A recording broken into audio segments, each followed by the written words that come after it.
Not gonna be on stream because why not? Neko still hasn't used the perks that they did not answer correctly. Yeah, because I forgot. I thought you were just intentionally avoiding them.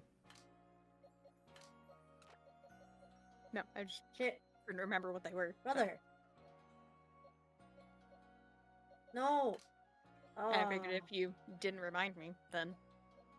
I mean, I was going to. I just didn't need to find a time, and then once somebody joined, I was like, I'm not gonna put them through that.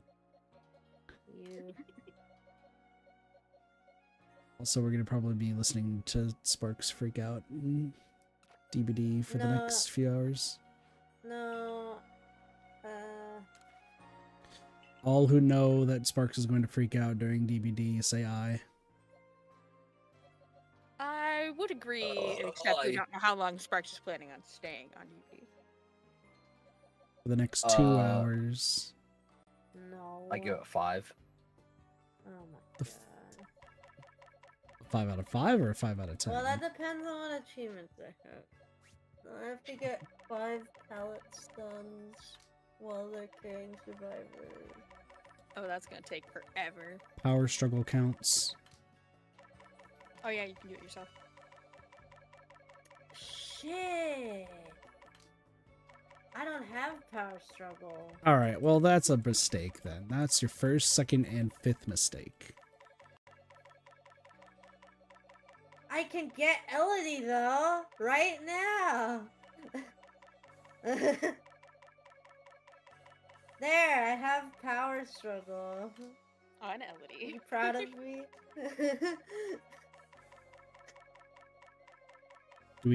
Are we proud of chat? Are proud of Sparks chat? What's the verdict? I will withhold from commenting until Sparks gets it to trigger for the first time. Do you have flip-flop?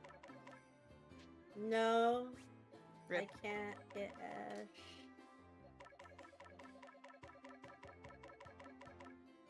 Someone send Sparks $5.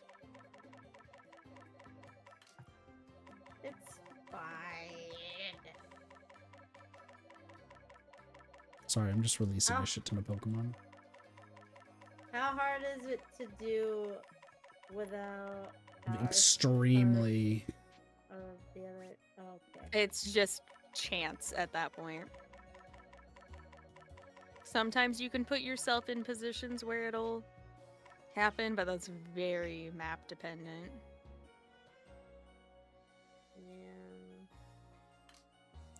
Yeah. I don't even need $5. You can only give $5, but it's not. It's like half full. Sad. Anyway. That was so many Pokemon. So many Pokemon that yeah. How much money do I have now? 2.2 mil. Alright. Oh, I need to look into their pockets. Look into my pockets, find the fucking El Dorado bits. It's a millionaires after they buy their 15th Lamborghini. Look in their pockets. Oh, it looks like I have nothing. Oh. So I forgot to mark the top on you. And I understand why flip-flop is essential now. Sparks has come to the understanding. So what are we rating this time on stream?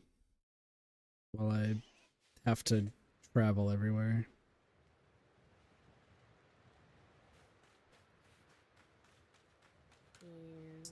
Sparks was here in spirit when we were talking about DVD.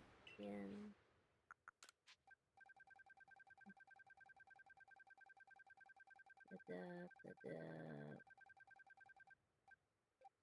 Maple over. I'm just Adapt. curious. What's the next topic of discussion? I don't know. I have no idea. Everyone looking at me like, kid, what are we gonna talk about? No. I'm currently eating, so that is literally all I'm thinking about. What Yeah. kind of food? Is pizza. The last survivor achievement. We should spend 3 hours talking about why Sparks should or should not be sent to the gulag. That should be just the entire stream. No. I still need bless you. I still need to go to RPD and escape 25. Let me bring all of my RPD badges. Surely we'll get there eventually. Surely. Sure. So sad. It'll take forever now. Oh, I still have to heal in the basement. 25 I still have a script to times. write. I sent Derpy an Have you editing disabled? program and never looked back, apparently. I need to do...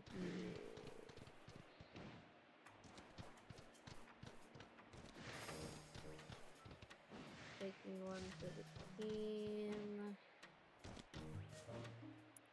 Welcome to Counting with Sparks. Everybody, let's count together. 2, 7. That guy is bright red. Okay, can't count. Mustard. Totino's pizza rolls. Clearly, get the fuck back.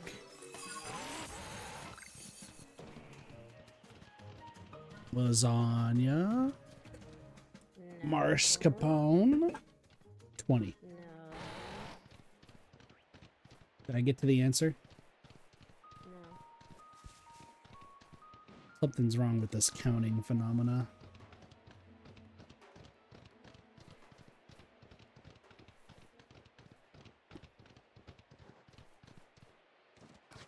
So what's everyone been up to today? DVD. And DVD. Weird. I think that's... I'm looking at 1 pixel. Why are you looking at 1 DVD pixel? Because I've spent all day trying to hide in lockers to end chases. Twitch is stupid. Is the stream fucked up? No, it's just it was just Twitch being stupid. Okay. For some I would reason, have like told it you was if the just stream was fucked up. it was like it felt like it was below 100p. Mm. I couldn't even like the ad that I was watching. I couldn't even tell what the fuck it was. There wasn't enough pixels. I got grilled by Spring and one of our other union members yesterday. And I rectified it all today. What happened? So while I'm the highest level out of almost our entire union, except for one person, so I guess second highest, out of me, Spring, and our other union friend TDL, I'm definitely the highest level. But they're in like the top, like less than 1% when it comes to any rankings, and I consistently am like maybe 10%. And they were trying to figure out how, with as much gear I have and everything, when I don't, and I revealed that I've been like haven't used the crystals to give myself like additional stats because my rolls are terrible. To which they said, something's better than nothing. To which I proceeded to roll 350 times and got 3 better stats. Jesus. Which both of them were like, how'd you manage that? And I'm like, listen, my luck for pulling characters, incredible. Yeah. My luck for getting stats on things, terrible. Yeah, I can only roll luck stat into one thing. Yeah. I put all my points into pulling characters. So I have every single character in DK, and there's 2 limited characters right now in Blue Archive, but I'm only gonna get one, and it's the one that's not meta, so.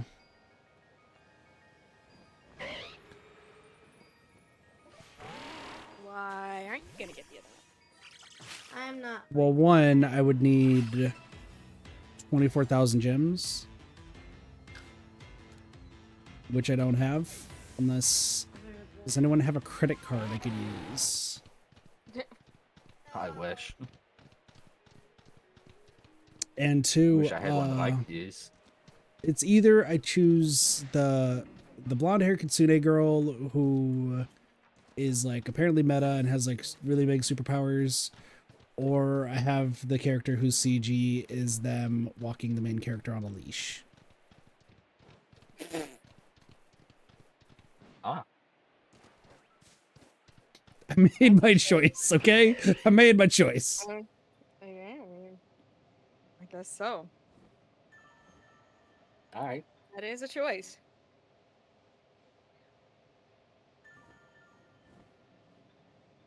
In other news, there's also the free character who her CG is she wants to share a corn dog and does not realize the innuendo that is at play. Oh, is it that one that I've seen? It's Karen and Asuna, so She's got like two of them, and she's like yeah. One's eaten. one, like bitten off already. Yeah, I've seen that. That is. That's Don't know the what to say about it, honestly. that's the free one. So like that one you get that one for free. Now I don't know how to feel about that even more. And that well then in I think it's after Monday, Rio gets released finally, and I know people are gonna be spending an arm and a leg for her. And then I think there's also Casual Clothes Neru, which I think both of them are meta. I'm not sure. I am hoping to get Wakamo is who my goal. Well, I'm gonna get Rio for sure because I do have the stuff saved up to like pity Rio, so that should be fine. But I do want to get regular Wakamo, one because she fills a spot in my team that I desperately need, and two, Crazy Yandere Fox Lady, 10 out of 10.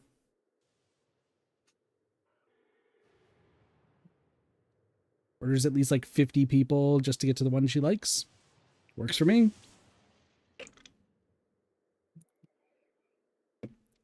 We've discussed my unfortunate taste of yanderes, right?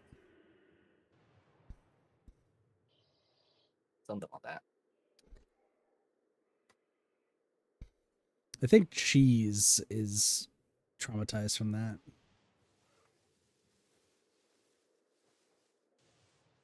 I don't know if that's the right word. But Neko's probably shaking her head in just awe. And Sparks is oblivious. Huh? What? I'm joining Sparks and being oblivious, so you know. Are you willingly oblivious or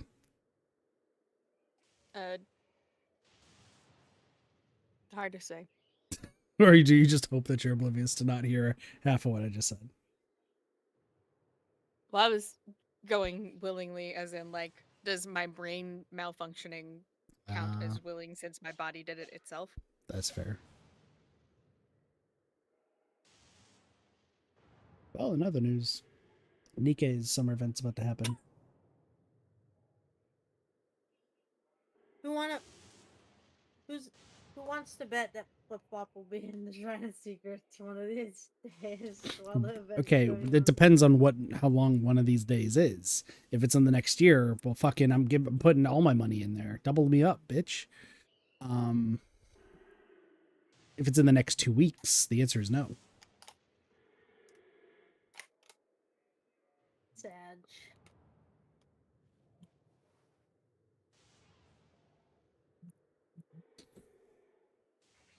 I mean, it's been 2 years since it's been in the Shrine of Secrets from what I looked up online.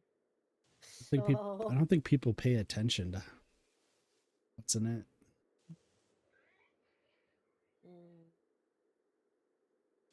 Funny enough, speaking of Ash, that was the one character that Neko and I could not remember even existing in our quiz that we did. Crazy.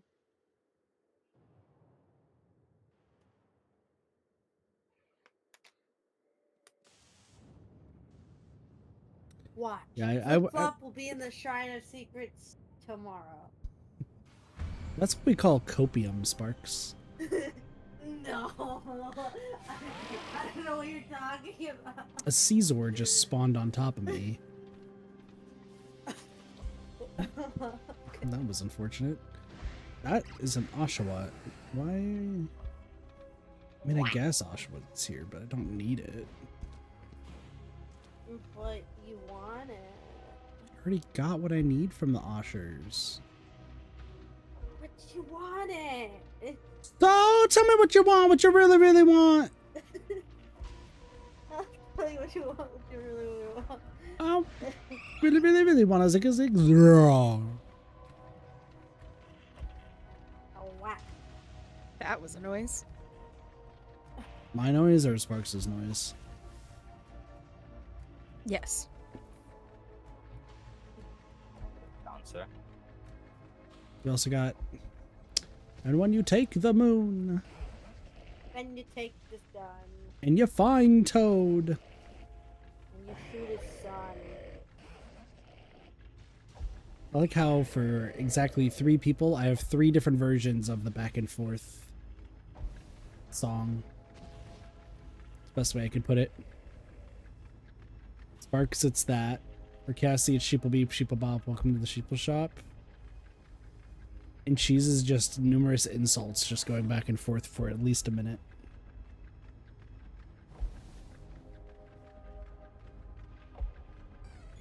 Also, Neko, you missed... Dang it, Grandpa. What? Danganronpa.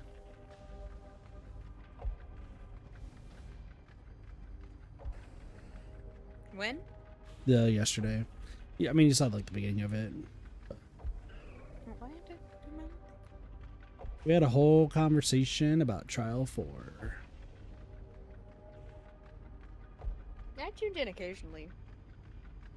But you were streaming. You didn't have to do that. I know. But I wanted to know. I'm nosy. Yeah. Derpy, you've played Danganronpa, right? Or no? Nope. Derpy has no idea what Danganronpa is. But You're and you're dating Ray. Yeah. I don't think Right. she's really talked about it either. That's how Ray and I know each other.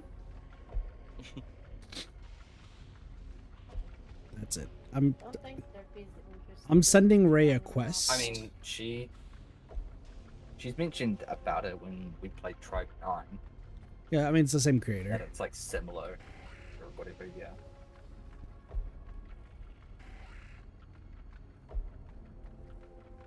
It's a great game. Sparks and I are apparently in the minority that we dislike Trial 4. Or I guess Chapter 4 specifically.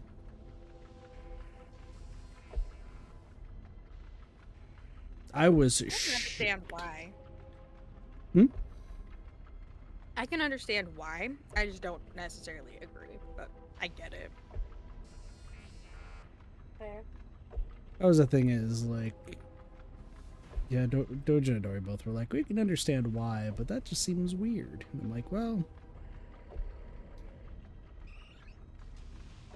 I was actually baffled that Doge really liked the execution scene.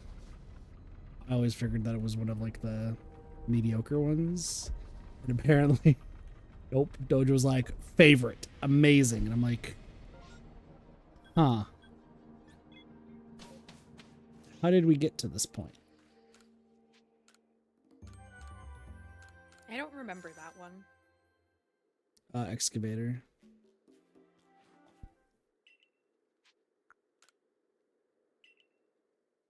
Nope, brain has deleted it.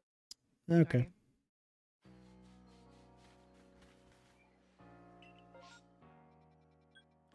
The one that will always be trapped in my brain is the motorcycle.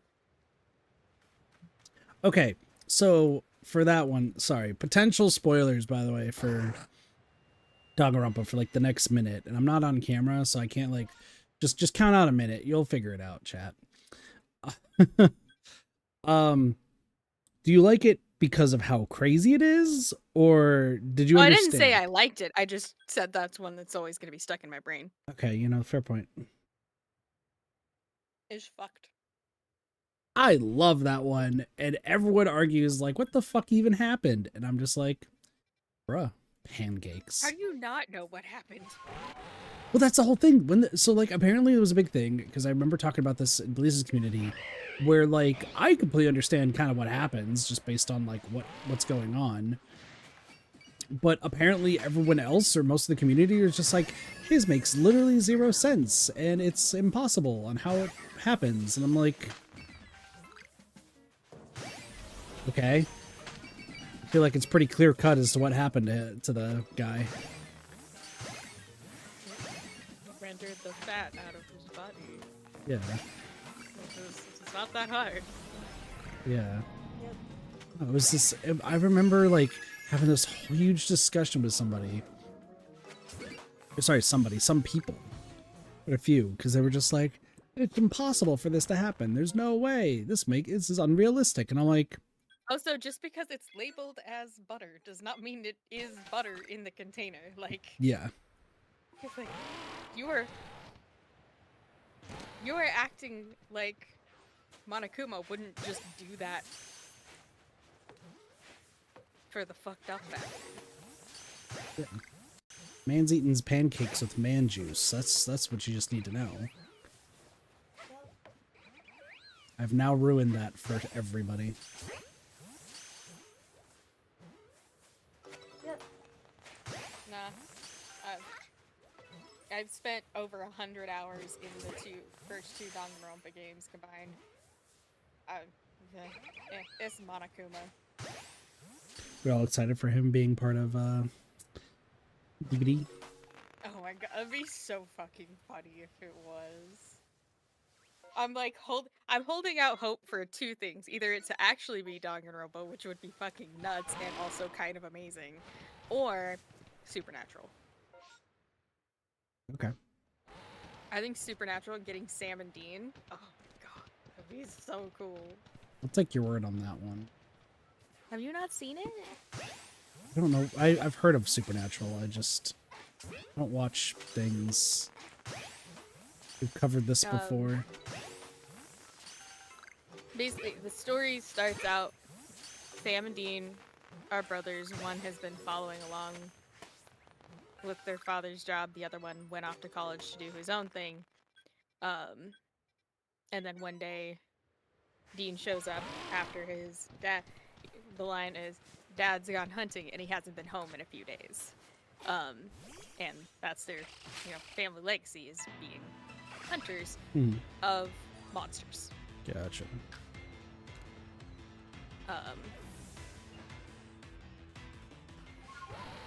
And so they travel all over the country dealing with these sightings of these different creatures that are terrorizing people, basically, or killing them or whatever. Or just like strange events that are happening. Like there's a whole network of hunters and they like all report to each other. It's a whole thing. But usually if someone hasn't been heard from in a while, it usually means they're either in critical danger or dead. So it's their dad, they want to go look for him, and so it's this whole like trying to trace his tracks of like where he went and what's going on and why they haven't heard from him. Gotcha. And that's the first 2 seasons?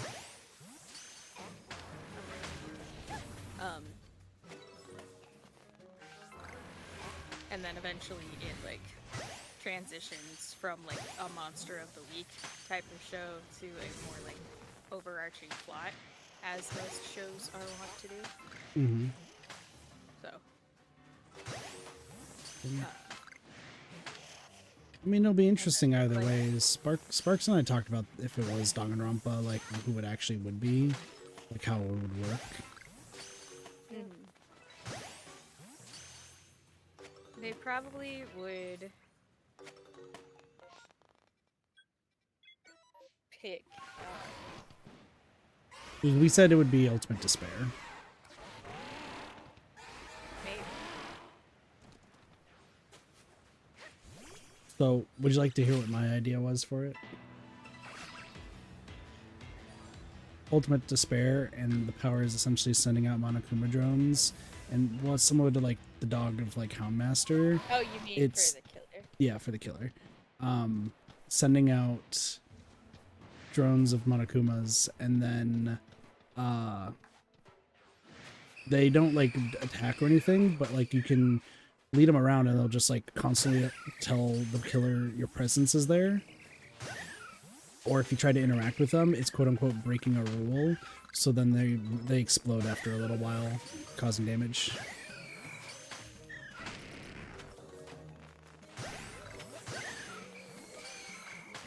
Sparks and I also thought of it could be another person, but we can't talk about that one because you've not played V3.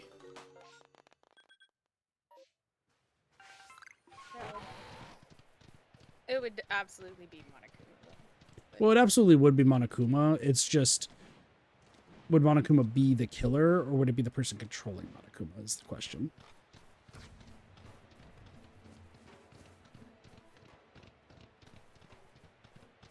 Could be a mix of both, you never know.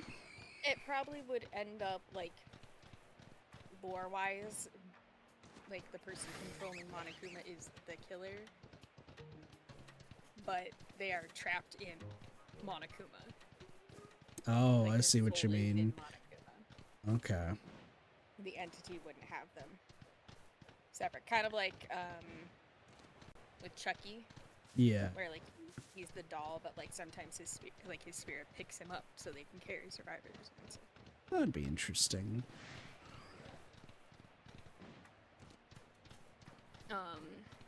They'd probably want to incorporate something with, like, the trials. Well, we were thinking So different maybe mores for after, each each survivor, and we don't care how long it takes. Just make it happen. I don't think they would do that.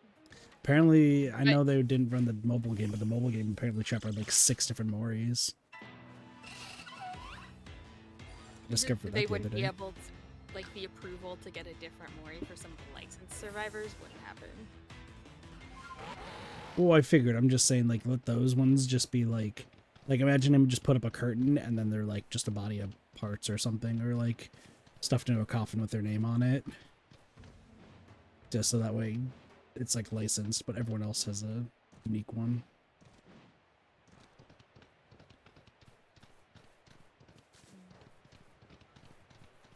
I don't know. Brain's thinking of all the options. You might do something where, like, you have to get, like, clues, quote unquote, so that, like, when you,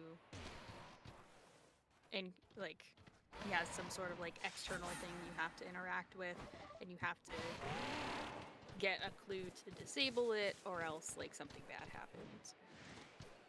That'd be interesting. Oh, now I'm talking about Dead by Daylight, so that way there's no worry about spoilers or stuff.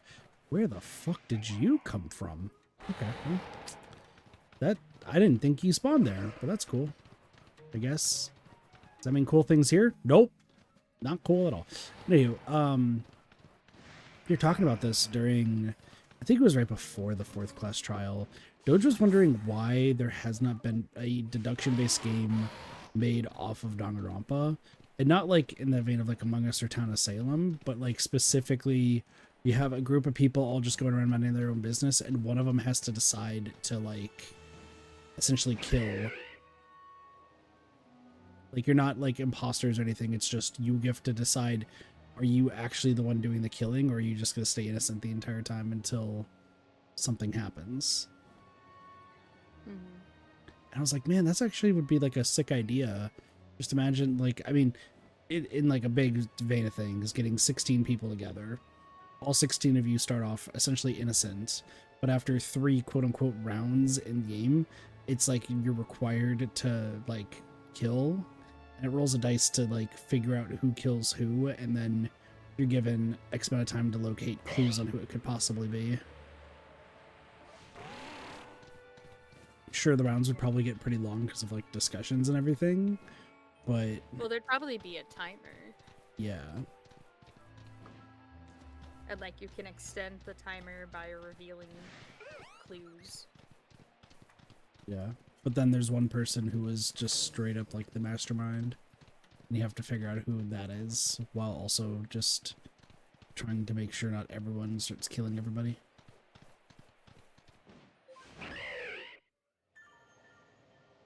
I think it would be interesting, but I feel like it would be a very long, like, based game where most people probably don't want to stay around if they're dead early on. Yeah, I mean, they wouldn't need to though. Yeah, then you just move on to something else. It's like, oh, you're dead? Well, see you around. Well, then they can just go to the next game. They can just enter into another round. Yeah. It probably wouldn't be that many players.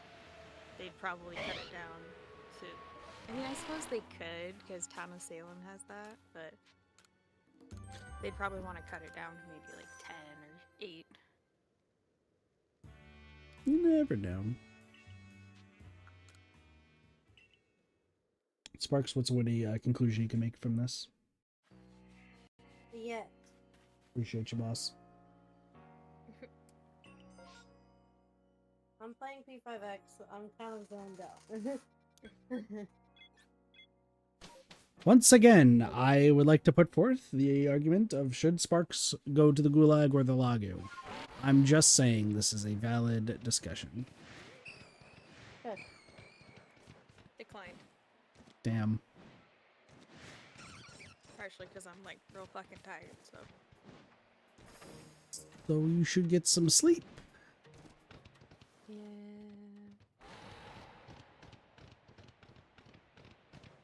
Probably should. Yeah. Listen, what's going on right now? It's not that important, so you're good. I pretty much only streamed just because Neko asked if I was going to. Bullied into streaming. It wasn't so much that. It's just more the fact that, like, I just slept all day today, and then by the time I, like, actually got to my computer, I just... Welcome back. I don't know. Brain was not thinking. Valid. Brain was thinking of the lake, actually, but that's a conversation for a different day. Lake is denied.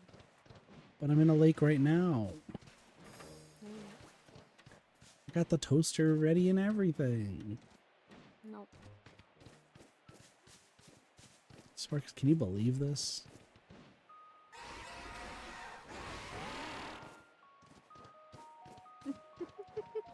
No answer. You know, that's par for the course around here. I said no, I can't. Oh, Am I back? you were really quiet. Maybe I don't.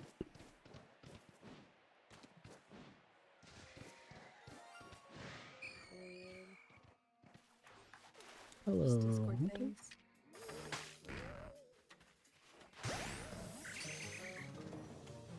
I'm getting shinies of things that I don't need. Does anyone want a shiny haunter? Nope. Spark, I'm giving you a shiny haunter. I'm making it wear a duck outfit. No. What if I just shove a duck inside of it? No. Definitely not. What if it was a turkey? I think in no. some League of Legends, like both. No idea.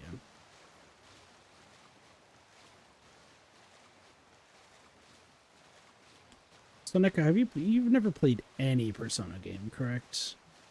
I have played like the first half of Persona 5. But not Royal. No, not Royal. Okay. Royal was not out when I was playing Persona 5. Gotcha. And that's why we're going to be playing Persona 5 Royal together. While simultaneous. I just want you to know, if we get through P5R faster than than me and Doge playing it, you have every right to ream Doge about taking ages. How long did it take? We're still not past the second palace. And Nope. how many hours? Well, I mean, it's been, I think we're like 16 hours in, 20. It's not bad. Well, it's New Game Plus, so I'm insta-killing everything.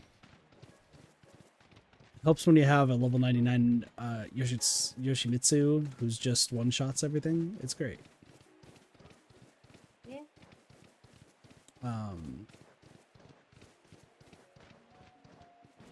And I had to take control of like his decisions, because the way I run it is like he has every decision of what we do, unless there's something that I like supremely need in terms of like progression. So like one of the confidants, you can get excuse me, you can get them to insta kill any shadows that are weaker than you, Oh, yeah. which like, why are you here, Hunchcrow? Oh, hold on, sorry, there is chaos happening right now. Man. I'm being assaulted by a bird and a bigger bird with red eyes. All while I'm trying to assault baby trees.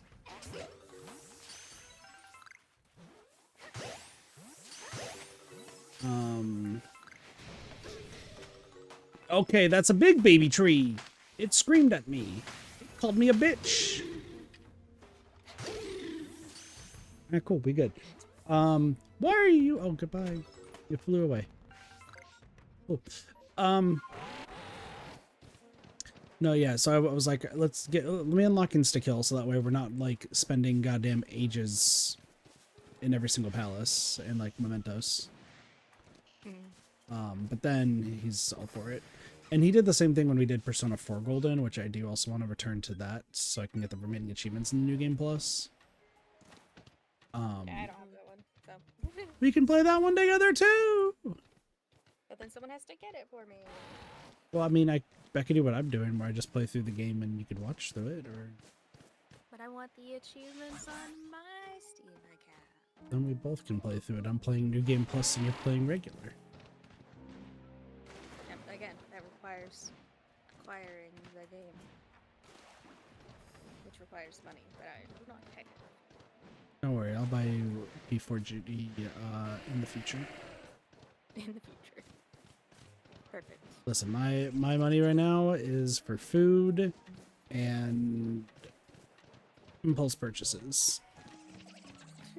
And out of everyone to be fair, here, we've got an entire gigantic list of games to get through first. that's also true. And I have a script that I might want to finish. I don't know. We're still jury's out on that. That needs that. You're gonna finish it. Neko has demanded.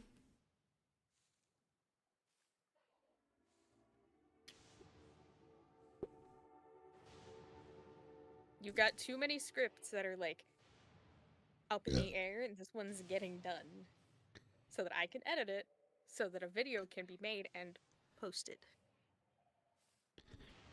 We're getting it done. Well, that also involves Derpy editing it too. Okay, and It also involves me finishing the thumbnail, which I need to do. well, you've got time because Kit has to finish the script first. Yeah.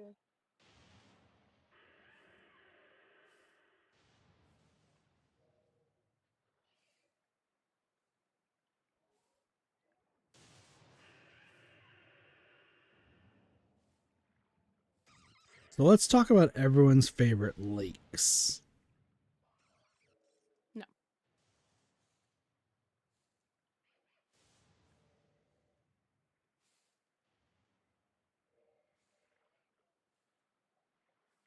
Did we decide on what game we were starting with?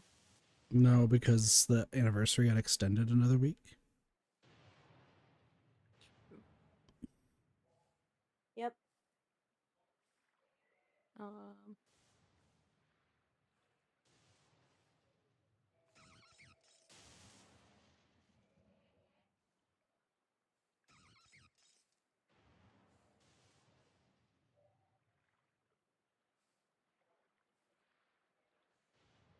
we should do keep talking and nobody explodes first. That'll be funny.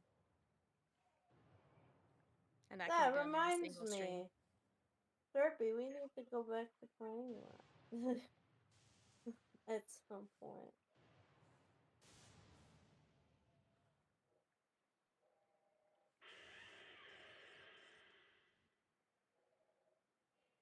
Anyway.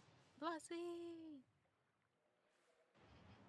What do we need to do? I zoned out. What happened? Keep talking, Bombs. nobody explodes. All right. Taco Bell.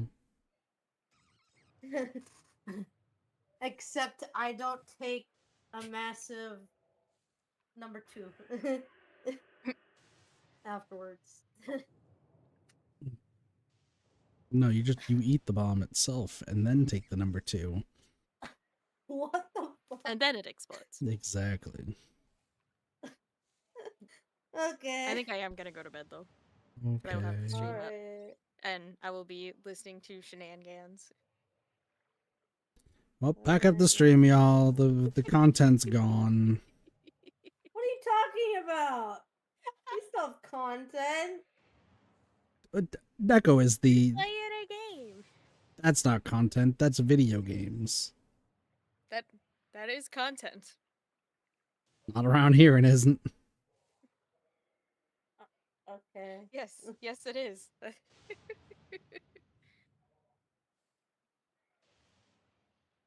Okay. Good night, Blossie. Thank you. See, Blossie's sad too. Blossie's like, now who am I gonna watch? What the fuck? Just get your stuff that you need for your Pokemans. That's content. Pokemans? Yes. Yeah, Pokemans. See? Sparks gets it. I say it too.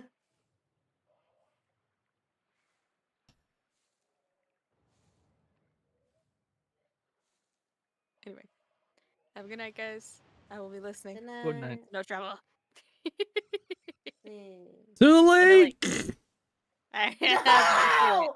What I did we beat you to talk it. about? What beat did you we to it. talk about?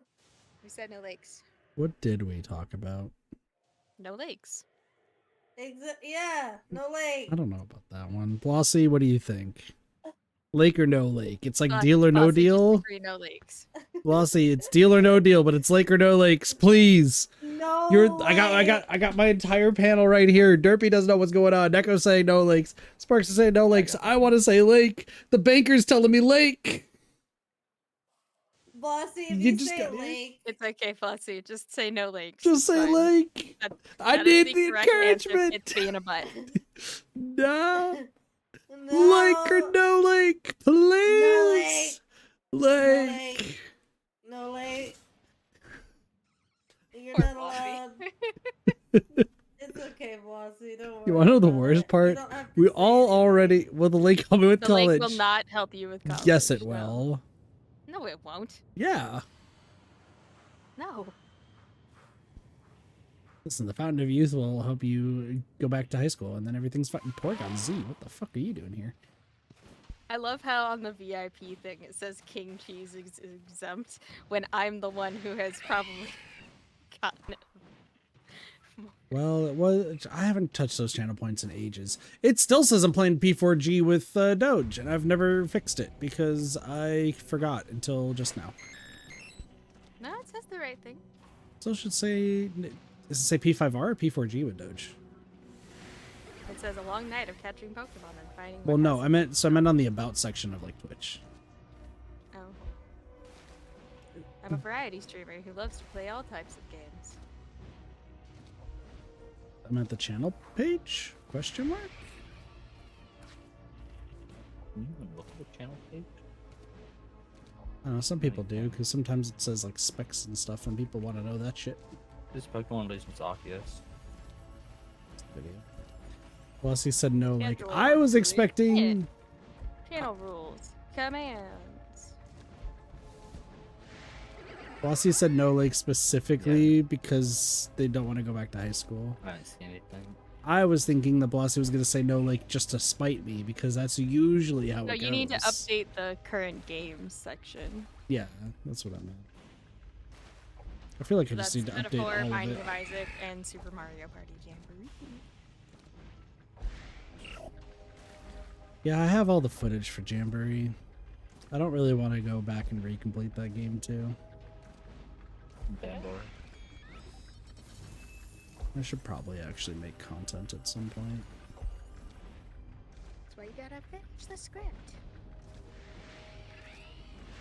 But the lake. Nope. Or Junji Ito's tunnels. Maybe that might be better. Nope. Porygons are mating. Run away. Don't question it.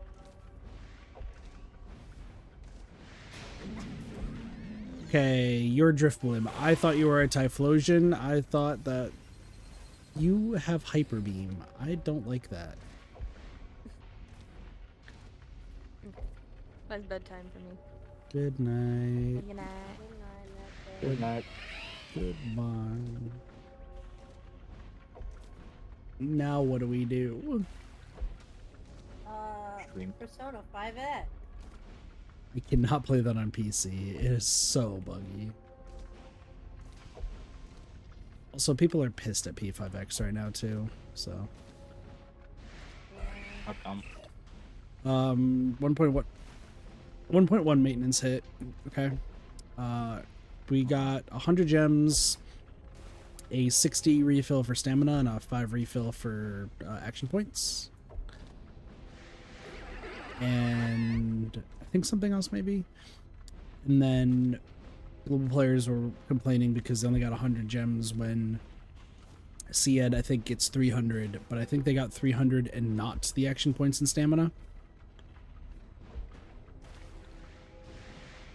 So they're saying that I still really dislike that because that's what happened with similar sort of concept happened with another Chinese run game. Black Beacon, that was the one. Mhm. It was a lot more of an egregious situation that happened. Mhm. However, they were like, because there's so many issues with the game. Like overall the game was good, but it just had a lot of like launch problems and whatnot. Mhm. And they were like, okay, we've finally got all these problems like fixed. We're gonna give all these compensation rewards to China. The problem was China didn't run into any problems because their version released after the global version, which, you know, global was basically used as a guinea pig. Yeah. For the China servers, and global players got nothing for the suffering they had to play through with the global server release. So there was like thousands of gems and stuff, and not a single bit of it went to actual global players. So Yeah. people probably have PTSD from that. I suppose. Like my thought process is But, as yeah. such, and it could be the minority compared to like everybody else's when it comes to gacha games, but like you don't want I feel like if there's any player base that you want to keep happy, it's the Chinese players. Without a doubt. Like For sure. those motherfuckers are scary. Like Genshin way back when, right? They had that guy go to like the headquarters and try to like kill people there or some shit way back when. Like they will get angry. They also have like very limited time to play the game. I think it's like what 2-3 hours to play per day or some shit. So like my rationale is out of any server, the server that's going to keep a game alive is going to be CN. It's always going to be CN. Genshin, Persona, Blue Archive, fucking even Nikke right now. I think Nikke's like CN server has like overtaken the global. Like that's how it is. For P5X,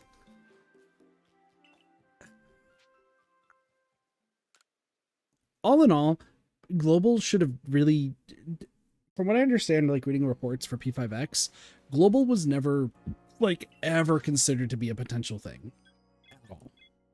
Like it was just gonna be a CN game because China never got Persona 5. Fun fact, I learned that from all of the news stuff I was reading.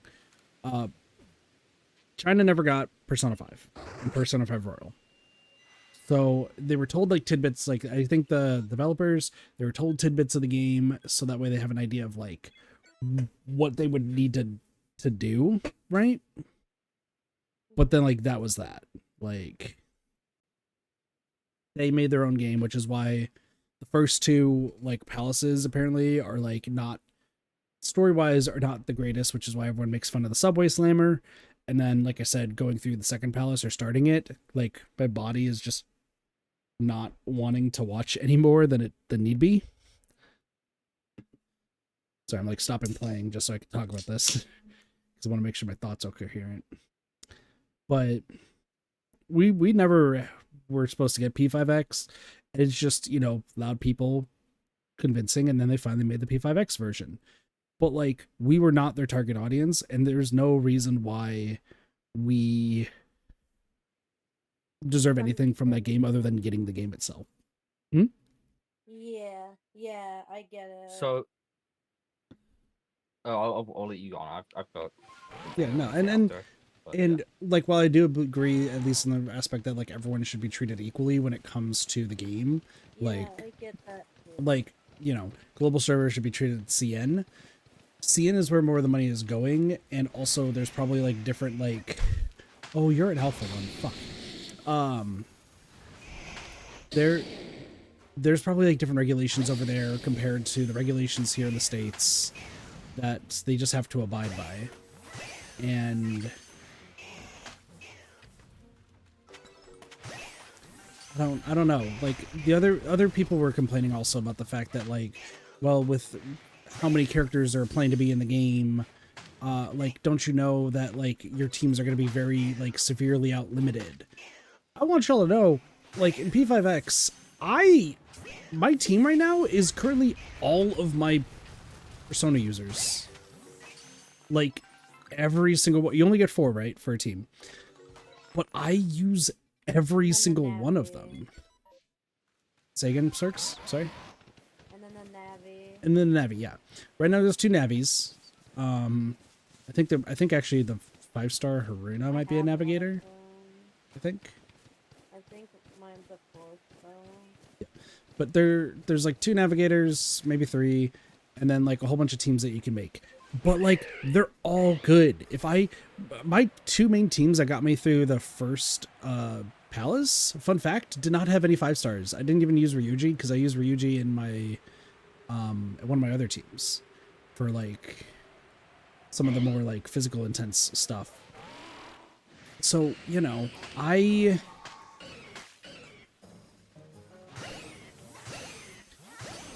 think if in relation to you're chilling as fuck, what the hell? If we're talking, you know, who deserves what, everyone should be the same. But at the end of the day, like, the game already gives you a shit ton of stuff as it is. Sure, there's like, you're gonna have like favorites that you definitely want to have when you're playing through P5X. But you're just not gonna get them. But you're not gonna get them, and like, you're still gonna be able to get through the game fine regardless. It's just more like favorites, and if you're gonna be able to beat the end game. Yeah. And even then, the end game is not that crazily difficult. Like, I missed the first part of the season, for the end game. But the second season, I'm using a pure 4-star team. And I'm doing just fine, so. But anyway, Derpy, what were you going to say? So I'll start off with player bases. So I've said this since day one. Genshin, WoW, whatever fucking game. Mm-hmm. Doesn't matter. Play towards your pay piggies.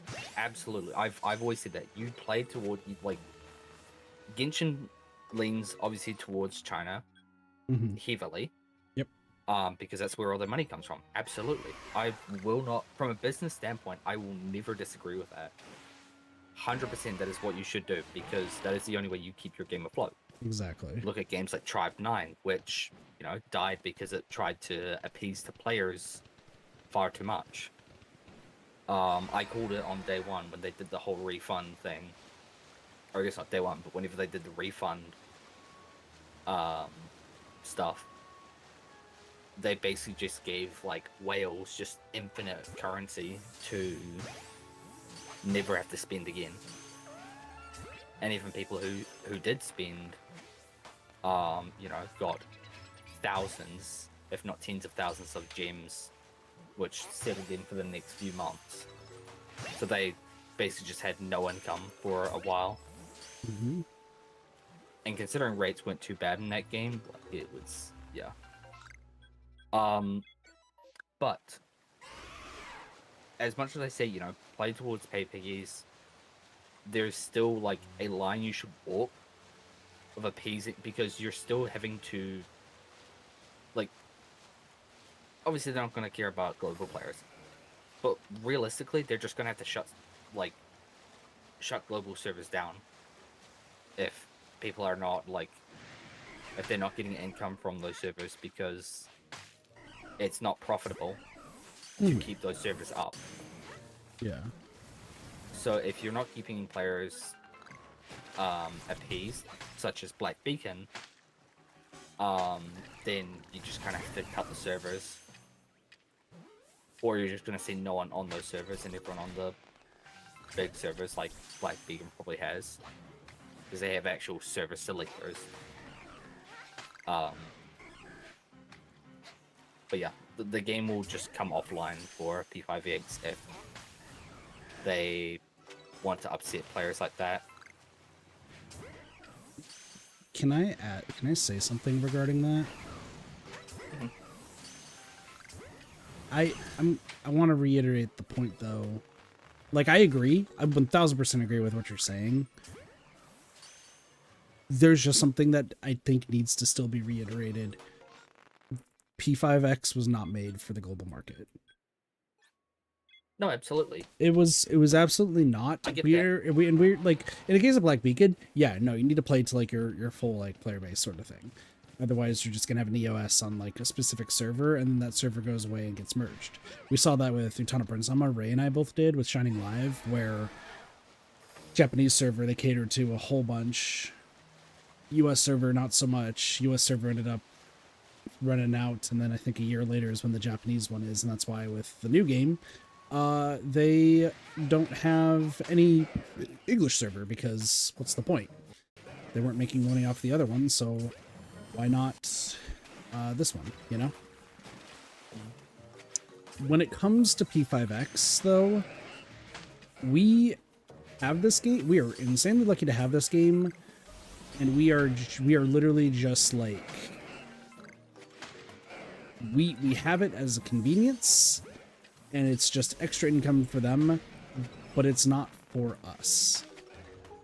As much as I would love to have the same rewards and, like, better treatment and such, and also we're getting Butler Joker apparently in the next patch, which is a year earlier than when he was in CN. So that means people have to, like, really grind gems to get that. And I think the rates are lower for global is what I was hearing. Is that true? I have no clue. I think people were saying that because, like, I think some whales were also saying that they've rolled, like, a whole bunch, and the only time they've ever gotten 5 stars is from pities. Which I wouldn't be surprised, just because, like, I remember saying that the rates were kind of lackluster, but I don't remember what they were. they're I pretty just bad. remember saying they just weren't that great.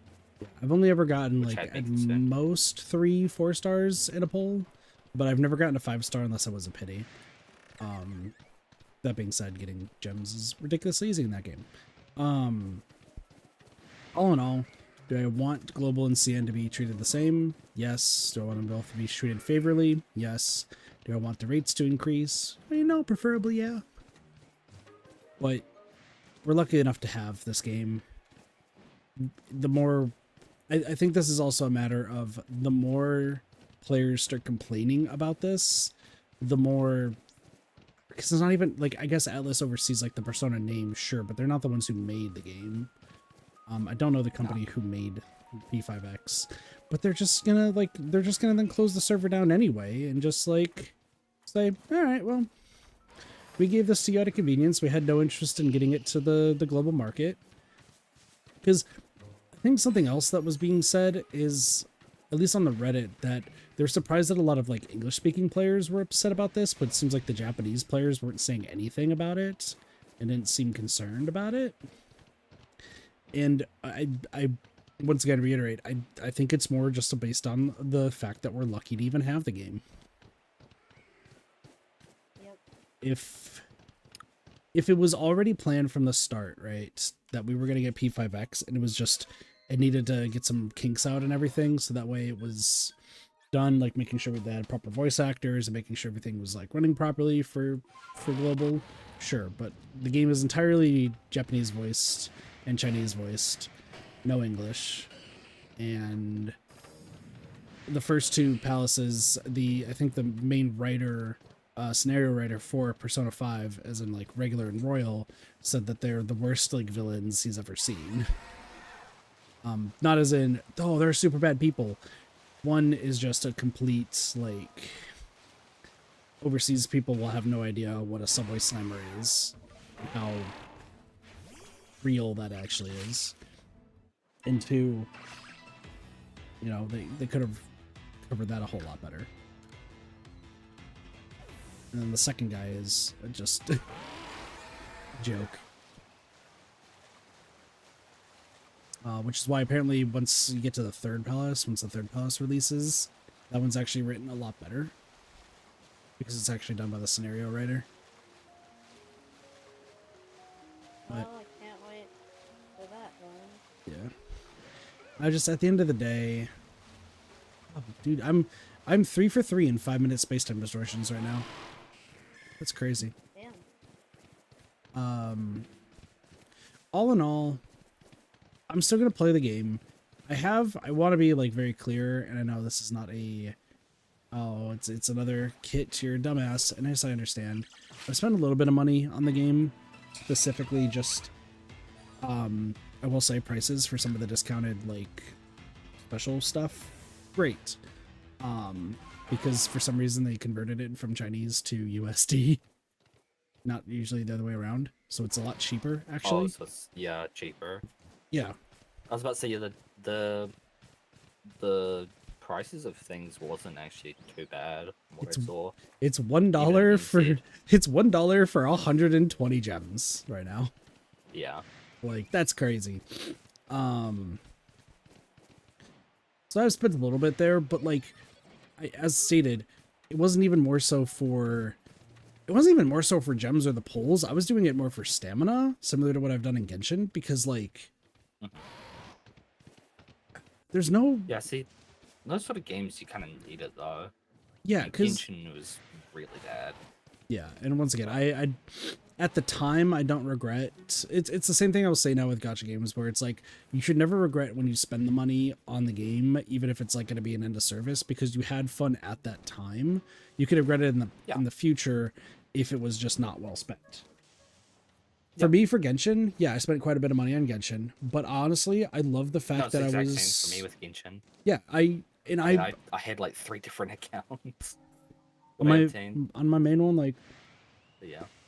Once again, I was one of the first, like, as like viewers and myself, like compared to other people, I hit that max adventure rank, which honestly means nothing, but at the time meant like a huge thing because we still were trying to figure out what AR-60 even meant. Yeah. And I had every single character, things were getting maxed out. I was performing really well. It was the one time I actually felt good with team building. Like, I was actually killing it there. But yeah, I spent quite a bit of money, but I don't regret it at all. Do I think Genshin is a terrible game now with like a horrible story and like the character designs are great? Because I'm not going to argue character design. The story is lackluster. Yes, absolutely. But it is what it is. With Nikke, whenever it hits its end of service, I'm not going to regret any of the money I spent on that. I'm going to make sure I'm taking a whole bunch of screenshots though before then, just for completely personal reasons, and logical reasons. No. Game preservation. Let's go with that. Something like that. Yeah. And for Persona, I'm gonna have fun with this game because, like, even though yes, the fucking palaces are insanely long, it took me, I think, like the amount of time it took me to finish the Palace 1 in P5X was the same time, probably 3 times as long as like my first time playing Palace 1 non-New Game Plus on P5R. So, Sparks, have fun. Oh, what? The palace length in P5X is probably like 2 to 3 times longer than regular P5. Oh, great. The caveat, though, of that is that you can at least, like, back out at any time. Like, it doesn't use time or I was anything. about to say, yeah, you can like dip out and go back to it whenever. That was something that I saw someone on Reddit posting, like day one. They're like, "Hey, Persona 5 players, take your fucking time. Yeah. Like these like days are not like limited or anything like that, and you're not like scheduled to do anything. You can spend as many hours doing one single thing as you want to." Which It's a gacha game. It's not a one-to-one of P5. The fear missing out stuff would be as if there's like truly limited characters, but from what I understand, some of the characters will go to standard banner, and it's similar to Genshin where it's just a revolving door of like banners. Yeah. And the other thing I do like, and this is something that ZZZ doesn't do, Genshin doesn't do, from what I understand, pity works across banners, and when a banner ends, it still is active. So like, I rolled for Joker's banner, got Joker, and then I had 10 more pulls, did it on Yui's banner that just came out, and I found that Joker, Minata, and Yui all had like a 10 pity right now. And it sounds like when I looked up, like when Joker's banner goes away, if I had like any extra ones there, it would just roll over into that pity, which I personally like because that's really nice. I will say, I don't think Genshin does it. ZZ does. ZZZ does. Okay, that's good to know. Yeah, because that's how I got what's her name, Zhu Yuan. Which I don't Who play the Yuga ZZZ. was. I just like the characters in that game. Yeah. I go back to it every now and then because it is very, like, very pretty to look at. I mean, you're not Like wrong. the animations and everything is very great. Yeah, just Like I mean, the new Zhu Yuan, she is fucking amazing looking. yeah, okay, do But characters well. the gameplay is just like a snooze fest. Yeah, I like might even argue I'd rather play Genshin at that point because I think it's just spam attack simulator for the most part. all in all, at least in P5X terms, I'm still gonna play the game even when it gets to EOS. I'm still gonna enjoy it. I'm not too worried about having like meta teams. There is something I'm confused about though, because when I was reading the Reddit posts of like people complaining about stuff, they were also complaining about FOMO for synergies. Derpy, you'd be the only one who would know. Do you have any idea what that even would be? Synergies. So synergies are the confidants in the game. and like social links. And like the only thing of FOMO that I've seen would be related to like limited banners, but from what I understand based on like CN stuff, like I said, it's similar to Genshin and ZZZ where like the banners just rotate every now and again. Like we have Joker right now. Joker will probably come back in like a few months or something, right? Yeah. Depending how rapidly they want to do it, yeah. Yeah. A few months, maybe a year. Yeah. Somewhere between there. But but like should be sometime soon again. Yeah, exactly. And they're running like multiple banners at the same time, and I don't particularly mind. I do agree that they should be letting everyone know that Minata, that banner, she will be going to the standard banner at some point, because that's what they did in CN. So everyone's like, don't roll on her. Like, one of the leakers for P5X even confirmed that she is going to the standard banner, but they had no answer as to why they didn't disclose that. That's a little odd. Yeah. I think there might, I thought there was an update today that had some like updated wording, so I might want to double check that. But they were also just saying like, yeah, you know, synergies, there's FOMO missing on synergies, and that's like really dumb. And I'm like, okay, what do you mean FOMO? Because to do the synergies, you log it each day, you get 5 action points, use those action points to either get yen at part-time jobs, increase your stats. I highly recommend, if you're like Sparks for you, buy books and just use your points to read that. Don't worry about the first time stuff. Just read as many books as you can. I know books are very important. Yeah. I have not found a double reading book yet.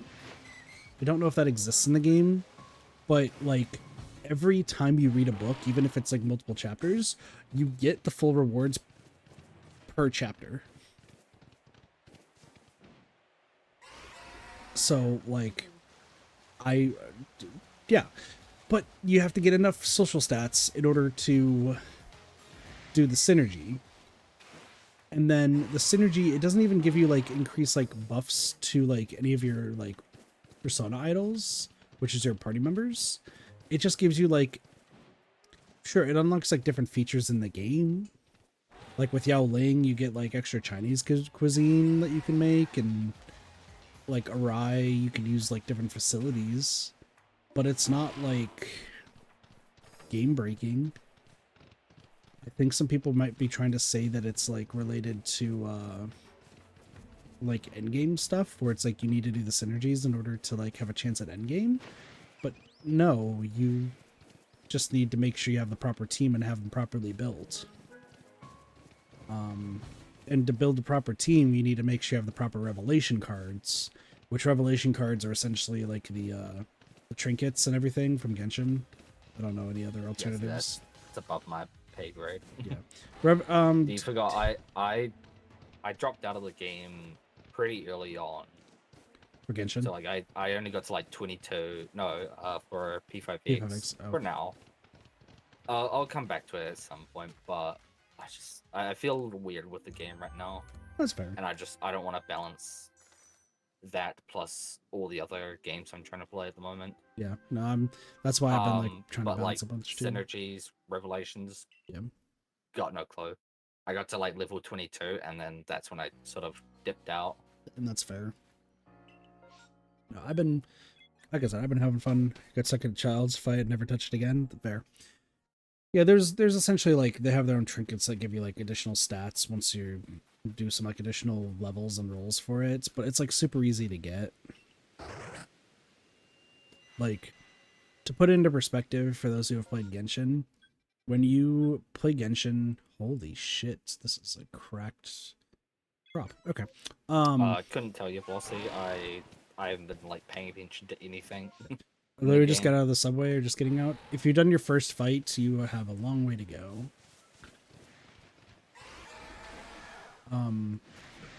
Sorry, what I was saying though is like the trinket system and everything, like you don't need to really worry about at all.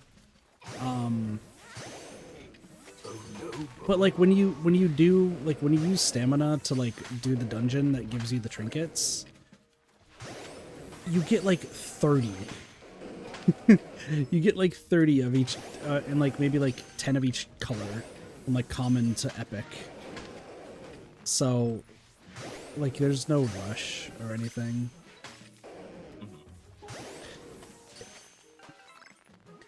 Look, my recommendation for those who are first playing P5X and going through it, like, I'm not a master of the game, so like take what I say with a grain of salt. Make sure you're putting everything you can to leveling your characters first. Wonder will level normally just by using like stamina and action points. For your team, just keep grinding the materials to like level them up. And once you're done leveling them up, like, fuck. Everyone just all these Cyndaquil decided that I am the devil after one ran away. Weird. Okay. Sorry. So you level them up to whatever level that you can, whatever your max level is. And then after that, focus on leveling up the skills of each persona and then weapons, and just focus on that. That should be your only focus. Don't worry about revelation cards. Don't worry about like trying to get every single persona, because holy shit, the game does not explain some things well, but like it's fine. Just focus on leveling up your team. With like I'm trying to understand the persona stuff, but I just... Are you talking about the Persona Compendium and like the specific personas? Just like the persona stuff in general. I never understood. You've played Persona games before though, haven't you? Like 10 hours of Persona 4. Okay. So the best way I can explain them is like imagine it's like Pokemon. You just like you have your team of personas. Your main character though has access to up to like 20 at any given time during a main game. In this game it's 3. And like he can essentially just swap to them on the fly, but there's no like, compared to like sending out a different Pokemon, like you are like, hey, come back, this Pokemon, go. In this game it is I do it once per fly. Yeah, you do it once per Pick one. Yeah, you could do it and then you're just like smooth sailing is what it is. Yeah. Each have different like strengths, weaknesses. They have different stats of like what they use. Like some personas excel using magic, others excel using physical attacks. Yeah. But 9 times out of 10, you just want to make sure it's more about the strength than it is like min-maxing stats. Okay. In P5, Persona 5 Royal, you essentially like you fuse different personas together. You did.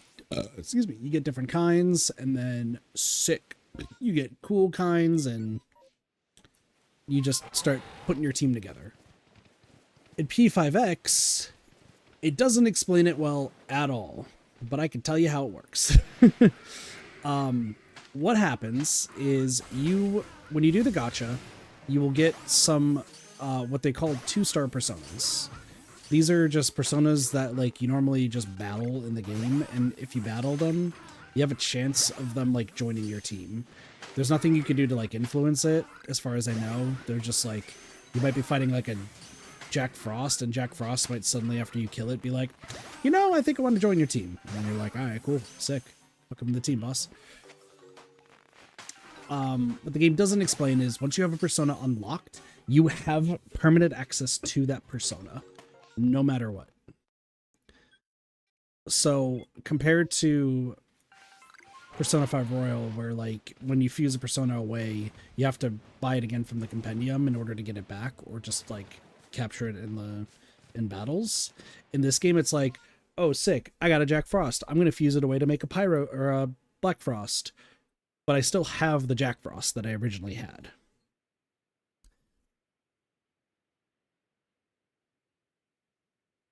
Doesn't explain it at all. So the big thing you want to do when it comes to personas in the game, just get them, level them up, and if the game tells you can fuse a new persona, just fucking do it. Like, you're not losing a persona. You're just like, there's this like metal currency where it's like if you have extra of them, they turn into a currency. but like,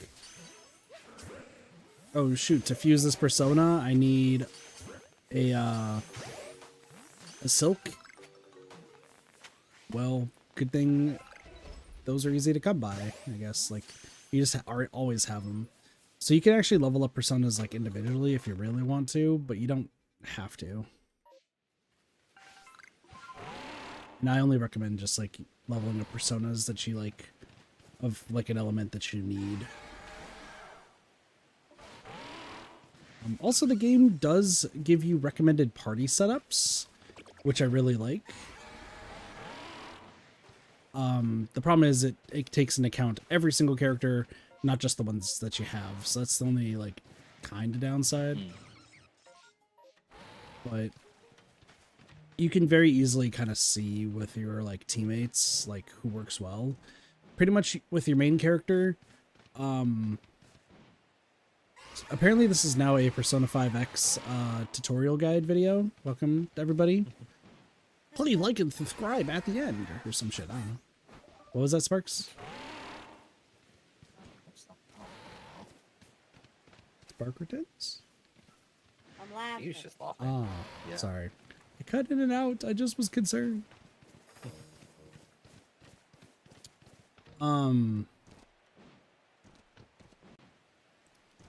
Yeah, Sparks, are you taking notes? I mean, you can ask me questions while I see it like Discord. I'm just been focusing on P5X, but I've kind of been listening, but I'm also tired, so I probably won't remember any of this. If there's characters that you like, if you look at their skills, like, they'll tell you what they do, and you can... Pretty much the best course of action... Okay, so the game has two systems in it.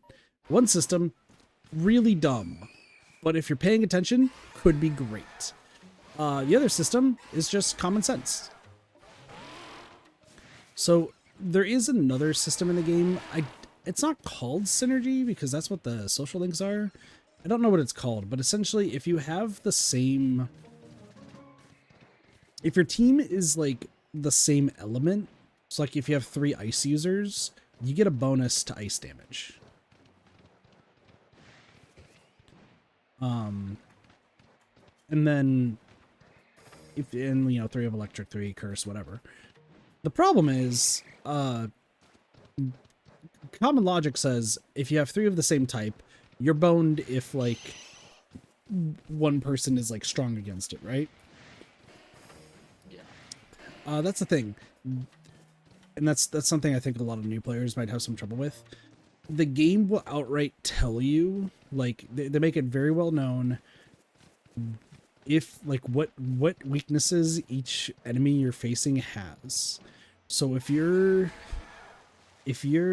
doing the first palace, there's a reason why nearly every single enemy is weak to electric, and the character you get there is electric. So, and it'll tell you that. Yeah. So if you, and let's say you like wait a year and there's now a bunch of electric characters, and you decide to use 3 electric characters, then you bring along, like an electric of your own, or like a healer or something, or a buffer. That works. Like, you could do that, and then you just steamroll through everybody. The thing is, the one time somebody is like weak to fire but strong against electric, you're gonna have to probably reshuffle your team. But like what I would say is like just listen to the game. If it tells you this is a recommended team based on who you have, just listen to them, and you should do fine. If you're stuck on anything, if you're stuck on everything in the first palace, I don't know how much I can help you, because the first palace is kind of easy.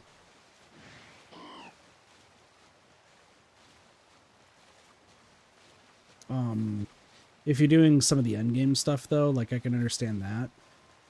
Something else I like about Persona 5X. Sorry, I guess this is just what the entire stream is. We could talk about Nikke later though. We could talk about boobs. Anyway. the strong enemies, when you run into strong enemies in like palaces or out in the field, they're all puzzles, and I really like that. Some a little bit more annoying than others. There's a puzzle. I'm gonna just explain it. It's not like a boss spoiler or anything. It's just this motherfucker's annoying. It's just one enemy. He's weak to electric, but also that doesn't matter because he's immune to being weak. Game doesn't tell you that. But like you find that out really fast. And the entire gist is you can only hit him one at a time. But every time he gets hit, he switches and lets you know what he can get hit by. And he does like pitiful damage, and it's all just, can you pay attention enough to keep hitting him at least 50 times till he dies? But then there's other cool ones where it's like, you have to kill one enemy before another, but you have to figure out which one you have to kill based on their interaction.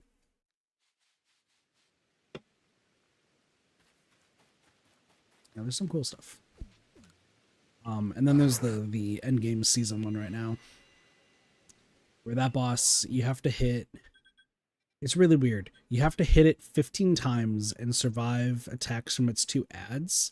And after 15 times, then you actually can do a shit ton of damage to it. But you have to make sure you kill also the other 2 adds while also surviving the major hits that it does.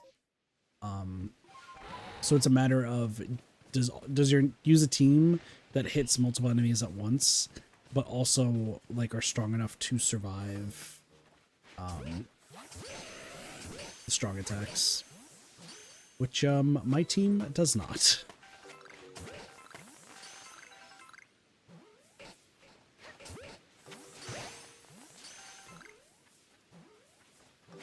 That one I'm considering using my Ryuji team though.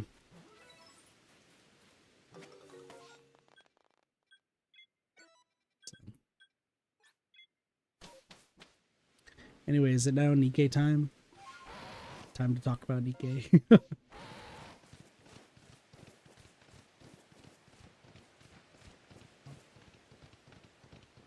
What is going on with League, and why am I getting like 90,000 posts about it?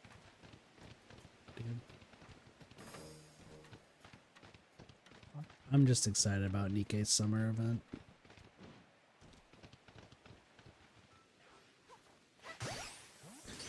I don't think anyone's been talking about Doro being in the event, but like, listen, I'm excited, okay? Holy fuck, the grace of God just killed me. Oh, did Derpy, did I send you the fucking other Doro news that's happening? So, okay, so back in like early June, there was the Padre versus Dodgers game where Nikke was featured. And they had like Doros of like Dorothy, of Cinderella and Grave, and it was pretty cool. And like a lot of people actually really enjoyed it.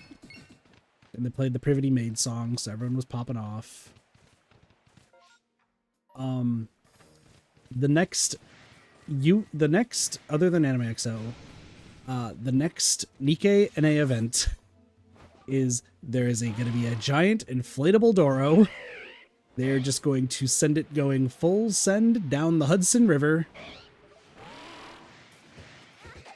Who wants to take pictures of Doro going down the Hudson River?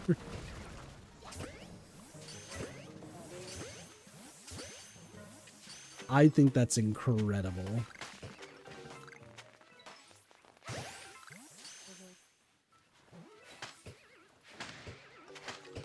I think they said it's a 10-foot tall Doro that they're sending down there.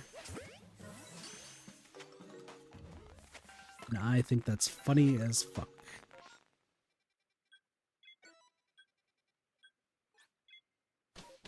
Who's possibly greenlighting these shenanigans? I don't know, but I love it.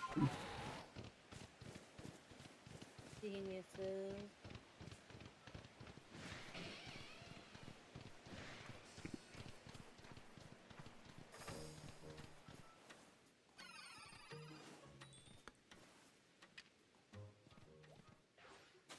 I know you on my mind. I find it fucking hilarious. That's literally somebody decided, yeah, Doro's going down the Hudson. No F ands or buts. Yep. Listen, they just... I don't even know what a Doro is. It's kind of a Nikkei pseudo mascot. Yeah. Do you have spring added, Sparks? Huh? Do you have spring added on Discord? Yes, why? It's in their, you know, like their "this is what I'm doing" thing. The emote that they are using is Doro.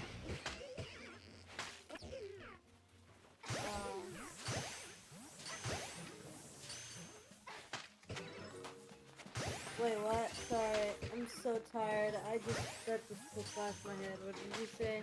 I'm gonna send you a Doro in a moment. Oh, okay. I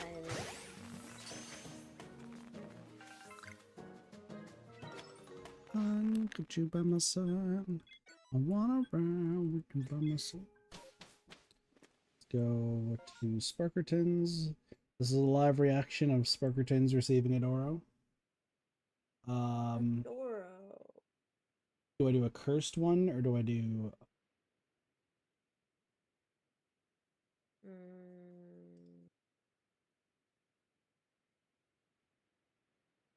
I can't send the boner one.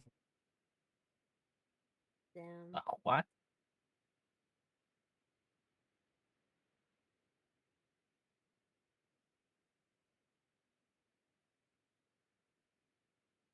Oh, did that one get removed? I think that one might have gotten removed.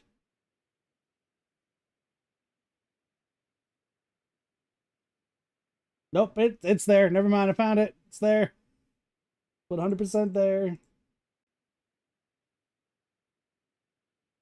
That's Doro.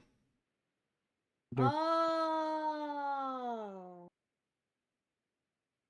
Let's say there's probably a Yeah. good chance that you have actually seen Derpy, the this character. You this just don't is really recognize it. this is the other one.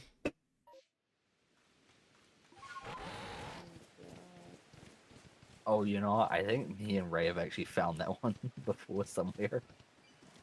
I mean, So I have indeed seen that one. yeah. There's a lot of different Doros. There's one that's like somebody made like a super like high quality ish one where like it's actually wearing Dorothy's clothes now too. And it's like evilly laughing. That's a good one. Makes sense in the context of Dorothy. But like, okay, so speaking of Dorothy, she's also in the summer event. Like, out of the characters that we're getting, so right now we already got Summer Senti, who is the outfit right now for June. I think it's the other outfit for summer is Tove, which like Tove's got some great outfits, not gonna lie. She's got the OG baseball one. We all love Tove. Anyway, she also is getting her favorite item, and I'm stoked because she's already a good character. It's gonna make her even better. Anyway, but yeah, you got Summer Eleg, which I mean, there's a reason why everyone's talking about Summer Eleg, and I think it's very valid if you look at the outfit. Girl's not leaving too much to the imagination there. But Dorothy's also a summer unit, so like I'm not sure what the why everyone's like kind of like ignoring that part, but like it is what it is, I guess. And then yeah, Rappy Red Hood is getting she's getting 2 outfits, and one of the outfits is the one that we get the anniversary, excuse me. because the anniversary, Rappy Red Hood's the one who won the poll for who's getting the next like free outfit. But like the summer outfit for Rappy Red Hood, holy lord. Her idle animation had to be censored during the reveal. Like, you know it's crazy when the idle animation has to get censored for what she's doing.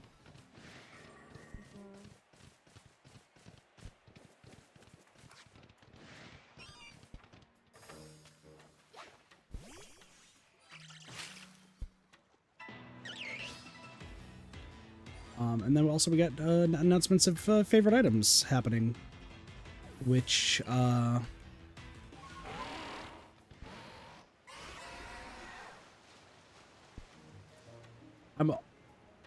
have hopes, is what I'm saying. Because so you have Polly, who in the past used to be like a pretty crazy character, like meta-wise, because she did a shield that like also raised attack, which was really good. But now of course she's just not, she dropped off. They showed what the CG looks like though for when you max out her idle animation, or for her item. It's adorable. The commander's just giving her a lot of head pats and head rubs. It's cute. Love it. But then they had one for Julia, and Julia's the most forgotten Nikke in the game. Like straight up, she's part of a unit that's supposed to like all be good at using instruments. And thank you for the hydrate. I do actually have water next to me. Anyway, yeah, Julia, she plays the violin a lot. She's noteworthy for her base outfit just being hardly any clothes at all. But like her story, her only 2 stories is she was invited to a New Year's party 2 years ago and played music and then left. And then the bond event with her is the commander just sends her to the surface to look for instruments, and that's all she wants to do. So she just kind of has been walking on the surface. But she's getting a favorite item, so if that brings her into contention, that would be really cool. Tove, like I said, also gets one. But then the 4th one is Bay, the cheerleader.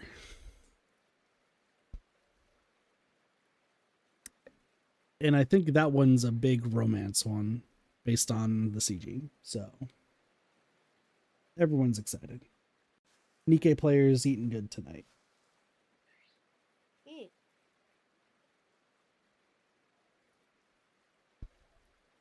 Also, Sparks, I didn't get to ask, who are you dating in Persona 5R and who are you dating in P5X? Obviously Futaba. And I don't know. I don't know who's a dating option yet. As far as I know, technically every girl.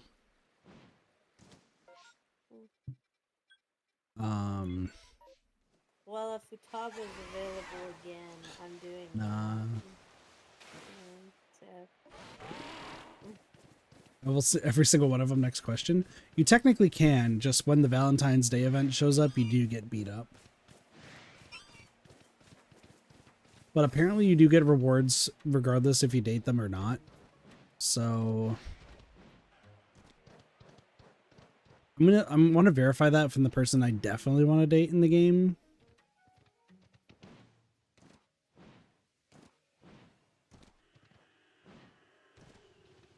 Which, I don't know, I feel like my choice is, like, she's not everyone's favorite.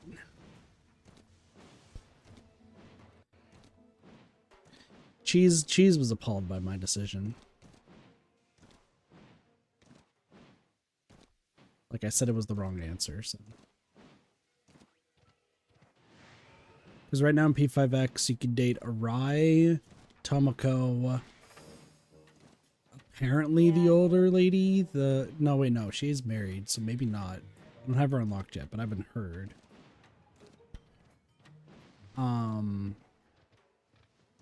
Yao Ling, the Chinese exchange student,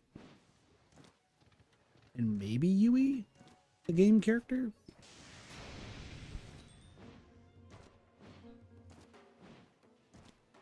What was what? Flossie? Flossie said that they were going to try to date Wonder. Listen, I think Wonder should just have had a different hairstyle, but that's just me.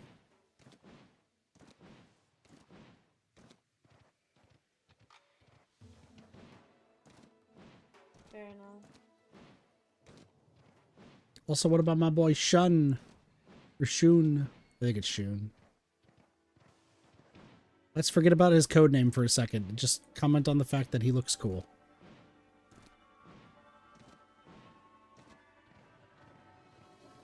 I will say, that is one of the things I don't like about P5X. The code names leave a little bit to be desired. I agree. I think Wonder is a dumb code name. I get Wonder. That one I'm actually fine with. But Luffles is Cattle. Cattle as well. I don't like. Yeah, I'm not a fan of Cattle. Rise is Closer, which makes sense in terms of baseball, but also, like, still seems a little off, but I think hers is also fine for the most part. Yeah, Soy. Fucking Soy. Is that Tomoko? No, that's Shun. He's the guy who makes ramen.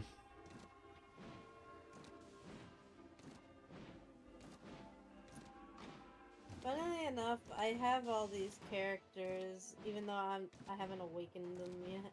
Well, there's only 2 that get awakened so far, because everyone else is just people you meet that you, like, the game just gives them a persona, even if they're not actually a persona user.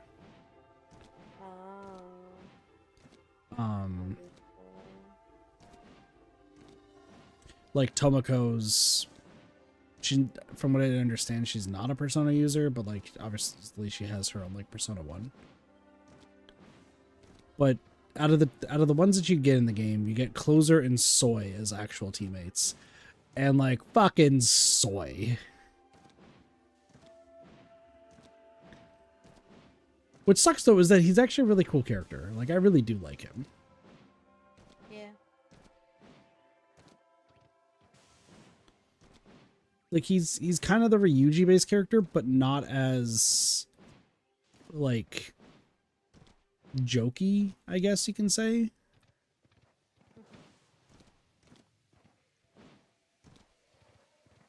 But he's also currently in the cutscene that I'm like going through right now that is just really hard to watch. So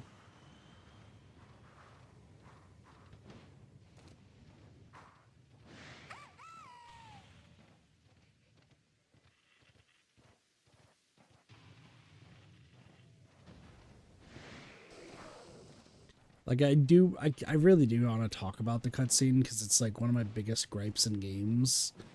It's part of a reason why I don't finish some games is purely because of like some of the content and cutscenes. But I don't want to spoil like future things, so. I mean, I don't care. Derpy, do you care? No, I don't give a crap. Flossie? Alright. For like the next 5 minutes, we're gonna talk about it. And it's like my biggest gripe is somebody who wants to get into writing and everything, and like that sort of stuff. So, the second palace person, he's like a food critic who just wants to buy out restaurants that he like hates, but he doesn't actually hate them. He just wants to buy them out so he can make more money and use like shitty ingredients, so he's just making a fortune because he's got clout. He also is like tied to the main villain that we don't know of yet, but like we don't know too much about that. But anyway, the cutscene that I'm at right now is Shun is trying to save one of the restaurants from being taken over by the food critic. And the food critic, like, illegally stamps his own stamp onto the contract to fake the owner signing it off to him. So, like, protagonist, Arai, and Shun are all like pissed off at the food critic for obvious reasons. And the food critic then challenges Shun to a food like essentially a cooking contest where like Shun has to make delicious ramen, and then if it impresses the critic, then the critic will like give Shun the restaurant, but if not, it's like then, you know, Shun loses.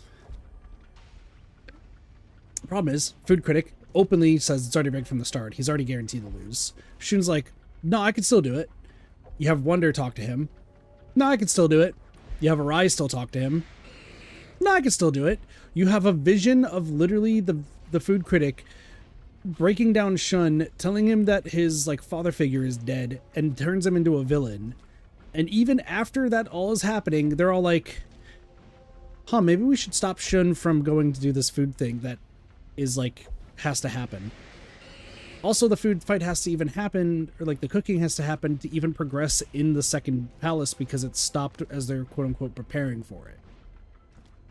So it's just this whole thing of like Shun just ignoring everyone, saying don't do it, including his father figure, because they know that it's rigged from the start.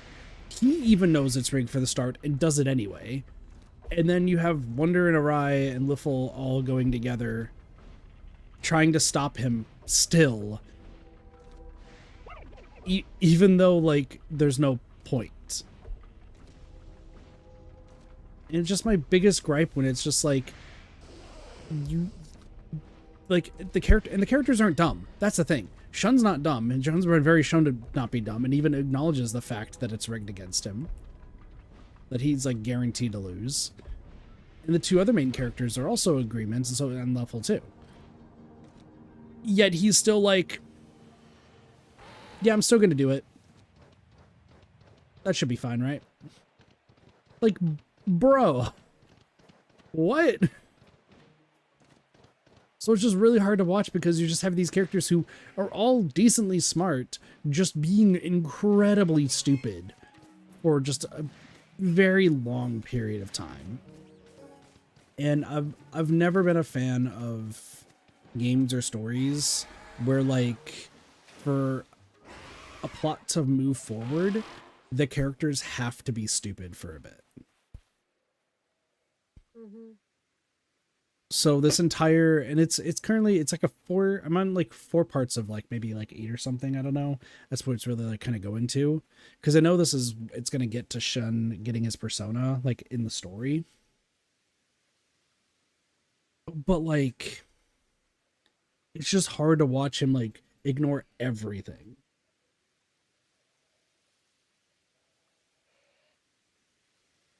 The only like cool story things that have happened is as a result of this all happening, I should mention, is we have information that the homeroom teacher of the main character's class, she for some reason is trying to keep the school in a good light, which is kind of comparing to like Persona 5 in a way. So there's that. And there's also this girl who, unknowing to her, she witnesses the Phantom Thieves disappear into mementos. So there's somebody who doesn't have a persona, but has a vague idea that maybe something like fishy's going on. And that's it. Other than that, it's been, even with me speeding through it, it's been about 20 minutes of just hard to watch cutscene of just everyone being dumb, and you knowing that like obviously they are gonna stop the guy from going stop Shin from going into the cooking competition, but like, did we really need to get to this point? Like, even the main character is just like, yeah, he becomes the like one of the villains with my future reading ability. And it's hard to watch, like, or it's like, we can't let him do it, otherwise he's gonna become a villain because he's gonna be so broken. And it's like, no, okay, but like, you already have a gacha mechanic in the game to already show that he's a partner. You also have him featured in like the main You know, like the main like opening like cinematic, right? He's featured there. So it's like it's a yet another one of those things where it's just like you're trying to move the plot forward, but one, you're having characters not only be really stupid, but you've already technically spoiled that the character gets a persona anyway. And doesn't become this like villain that you keep saying he might become. And I guess it's this thing that I have with like Persona games, but I don't know how you would change it. I don't know, this might be like an open to discussion sort of thing. Do you think, I guess maybe this is more so a question to Sparks, because Sparks, you've played Persona, right? A little bit. I've seen your whole stream of Yeah. Persona 5 Royal. So here's a question. Do you think that it would be a little bit more interesting? Game comes out, okay?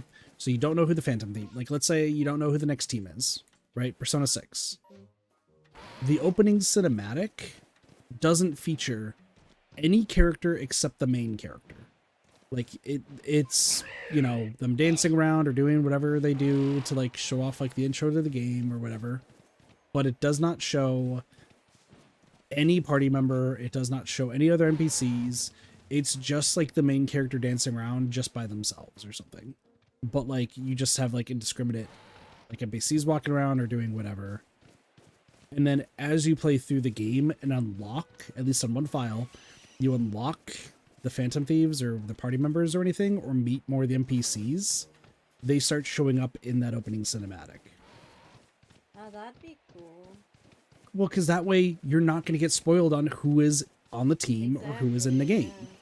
If you watch Persona 4 Golden, you see, I mean, I know it's Golden, so it's like the re-release, so this might not be super my point, but like you see every member of the investigation team. In Persona 5 regular, you see everyone, literally everyone in the Phantom Thieves in the opening. Yeah. Like Persona 5 Royal shows everyone. yeah, it shows everyone too. And that's like what because like imagine like case in point, Futaba, right? Futaba has her own palace. I would have loved to be like, oh shit, we went through Futaba's palace, even though the first three, like, we got the Phantom Thief before. We didn't get a Phantom Thief this time. Oh shit, it's her! Holy fuck, like, that would be cool. But no, because you see her in the opening cinematic, like, oh, I guess she's our next party member. Cool. Yep.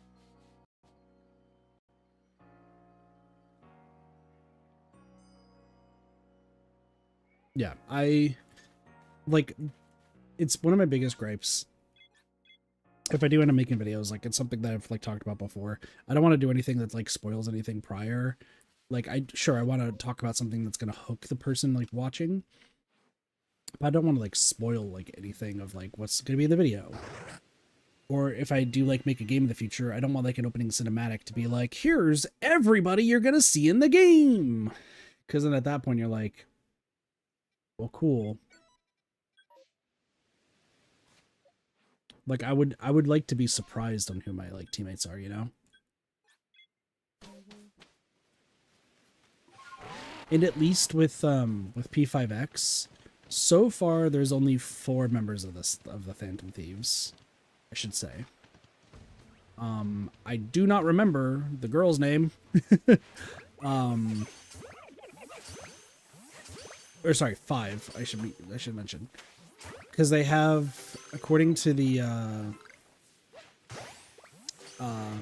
the actual, like, opening cinematic, you have Wonder, Luffle, Shun, Arai, and then you have the Student Council President, all shown there, which she's not been added yet, at least in Global. As much. Yeah, she hasn't been added in Global yet, so that is whatever. But it's like, okay, cool. Like we know she's gonna be on like the core team.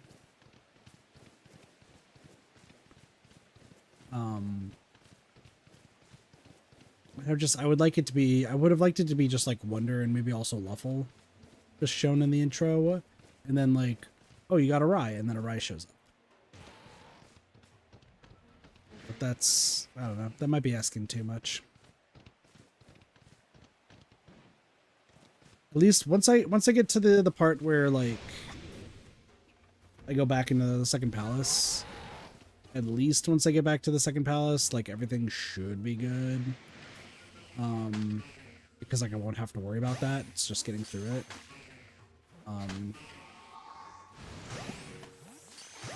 If you are playing, excuse me. First off, if you are playing P5X, just a word of note, the nurse-looking girl that's in the whatever it's called, that's in the banner right now, she's the one that's going to be coming to the regular pulls. So you don't need to pull for her. That's also noticed for you too, Sparks. Mm-hmm. Um. Oh, don't worry, I'm pulling for Joker. I don't care. Yeah. Mm-hmm. But if you are like thinking you want to pull for Nurse Lady, like don't. She's gonna be part of the regular banner. Electric Girl will not, though, from what I understand. And then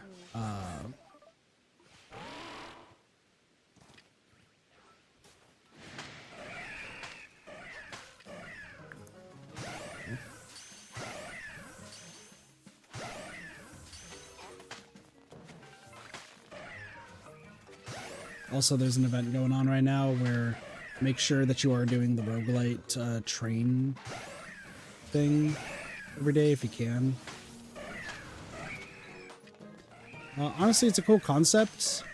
Kinda gets beaten down when you unlock being able to insta-kill low-level shadows, though. Like, I think it's supposed to be a long time where like you just kind of go through everything and like have to take out the shadows one by one and like go through each battle. But like 95% of the whole thing is me insta-killing everything and then just facing a boss. Yeah. Which I don't think they intended, but who knows.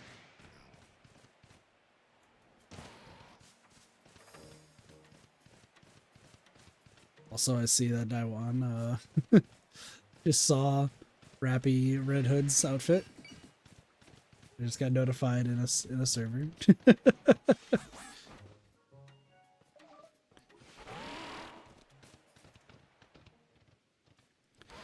Also, I'm not going to be streaming for super long, I should mention. It's already been like almost 2 hours, but I'm just looking for hopefully one new...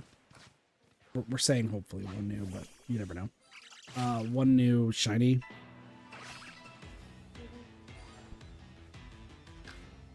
I will be streaming a lot more tomorrow. I didn't really get a chance to really talk about today, I guess, as well as what happened yesterday. So yesterday we streamed DBD as well as Danganronpa. DBD, Sparks and I were in hell for a fair bit. I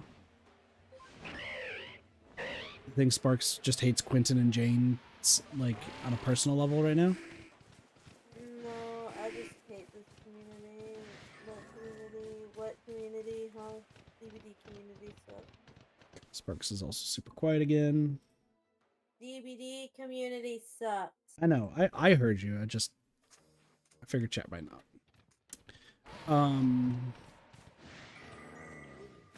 But, so like that was that. And then we played Danganronpa. And I will say the Danganronpa stream went a lot better with the fact that I put in the new rules of like, you know, if you need to like step away for a little bit, just let us know. We can like stop for a little bit. We can talk. Just like, please let us know. Cheese kind of forgot briefly, and that kind of led to a little thing that happened. But other than that, like, everything went mostly smooth. I think the only issue that was had with the Danganronpa one stream is that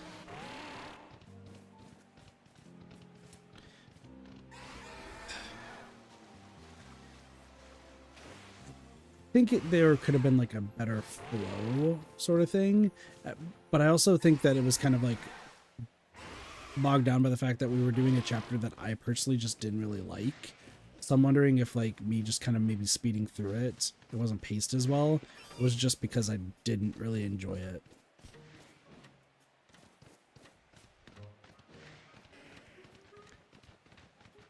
But like everybody seemed to do better and enjoy it, so like we're doing good.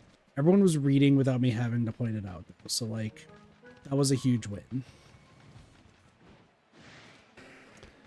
And I was supposed to do Pokemon afterwards.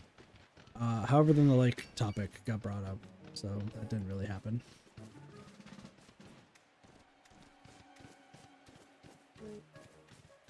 And then today I just slept through everything just because I'm still really wasn't recovered from yesterday.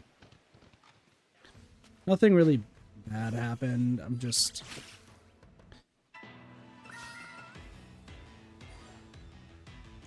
trying to think of like the best way to put it. You don't need to worry about the lake. Just the long and the short of it is you don't need to worry about the lake. It was just not a good topic is the best way to put it. We can leave it at that, right, Sparks? Huh? The lake is not a good topic. Yes, it's not.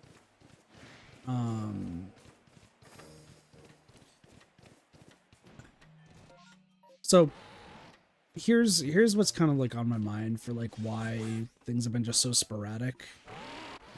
I don't think I've talked about this on stream, not because I've really had a chance to. We were focusing Dead by Daylight, obviously playing through Dead by Daylight. But then also Danganronpa, there's no reason for me to talk about work stuff and what's going on in kit life. I guess now is like the one time I can. I'm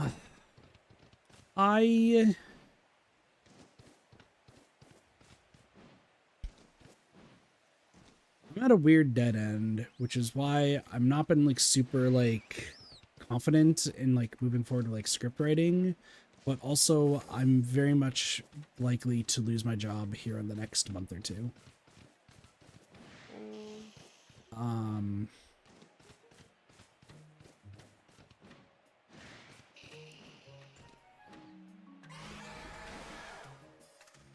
Just not jumping into too much things, and obviously nobody I work with like watches me, so like we're good in that aspect. Two people I have known have gotten fired in the past week, and my manager I work for right now, she is being hinted at that she needs to change some things. Otherwise, she's also going to potentially be in that same boat.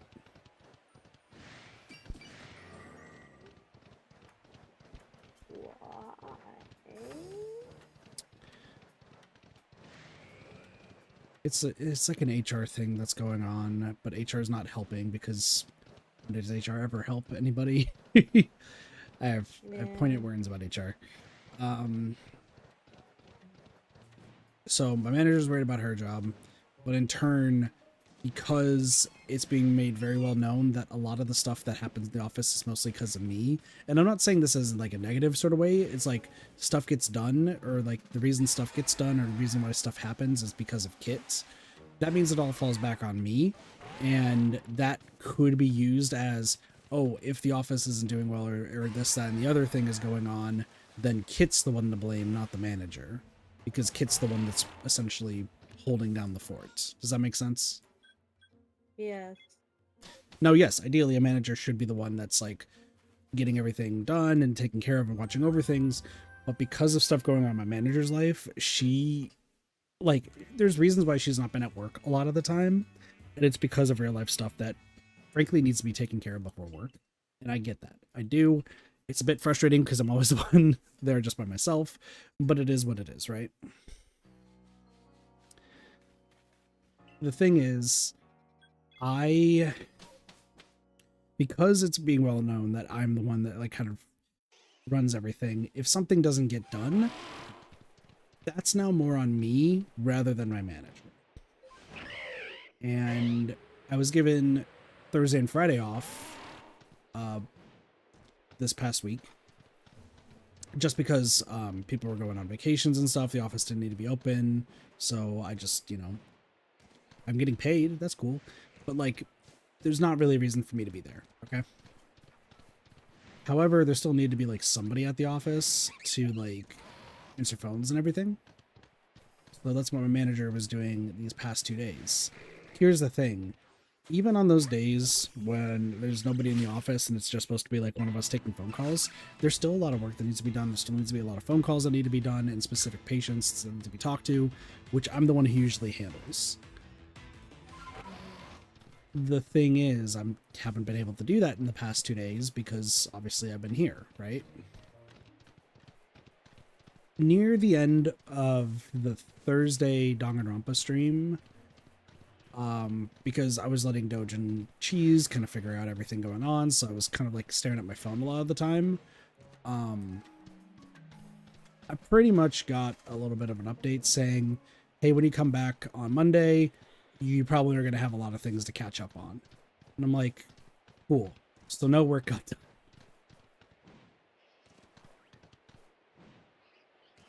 Which is starting to make me really paranoid that I'm very much just the fall guy for what might happen.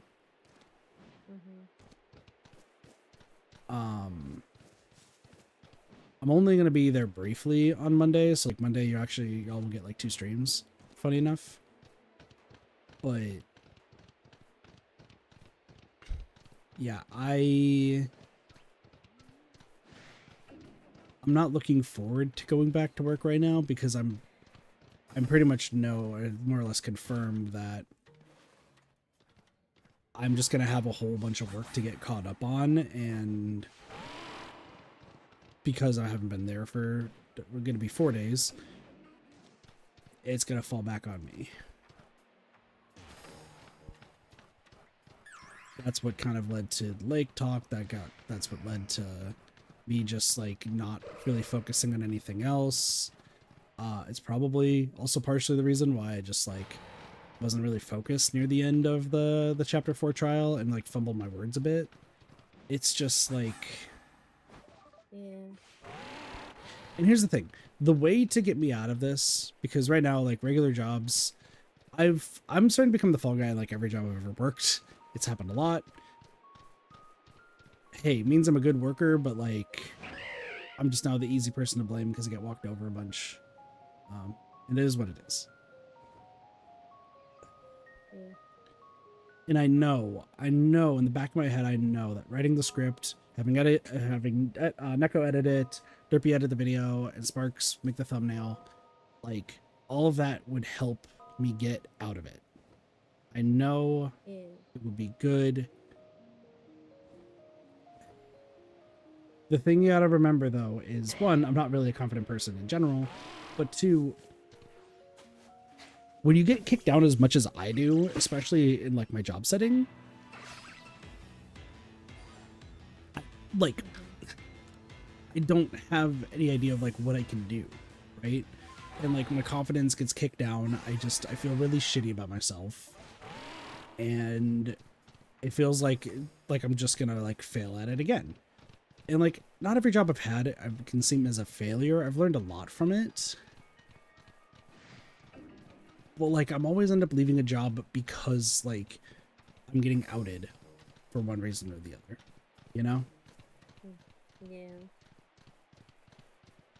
So that's why like Neko, props to Neko for some reason having full blown confidence that I am a great writer. I don't know. I'm really confused about that, to be honest. Listen, I like Neko. She's great. Awesome.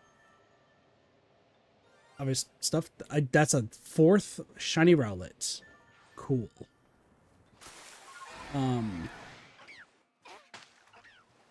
Sorry, 1 second.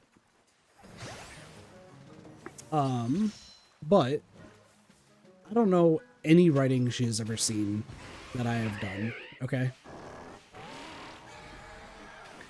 Like, I literally have no idea what she's referring to when she says, oh, by the way, I've read, like, I know Kit's writing is great because I've read it. I don't know what she's read.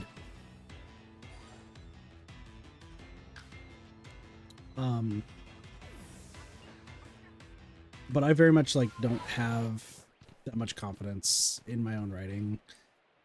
It's just like I don't have that much confidence in, like, my skills in general.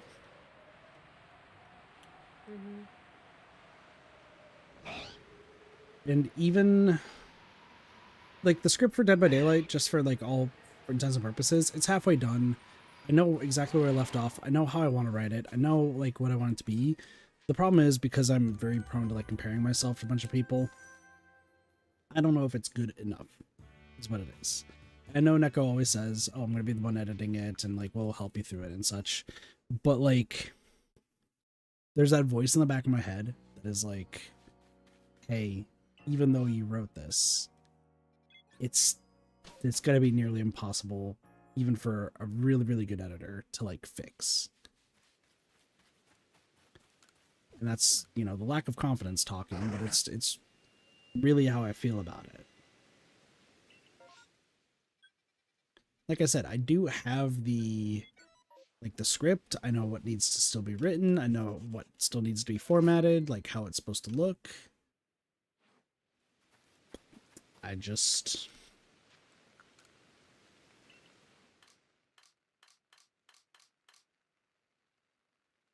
don't want it to just be bad, you know?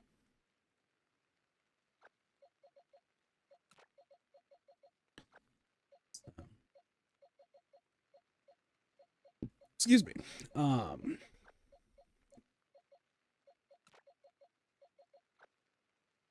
think for the time being, part of me is also saying that Neko is going to be good enough to at least fix all of it, which is cool.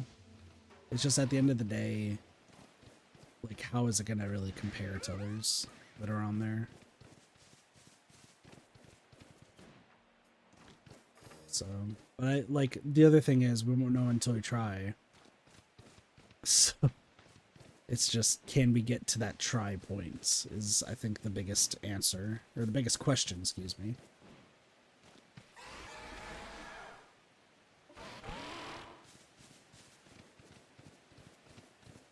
I think at this point, though, and I don't think anyone will argue with me here, I think I just need to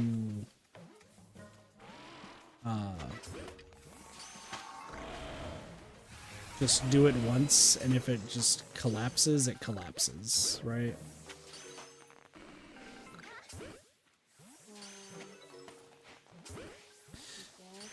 But I also think, like, if I... This is the other thing that's, like, just kind of, like, on the mind. I'm also thinking that if this fails... Like, this is what's going on in my head.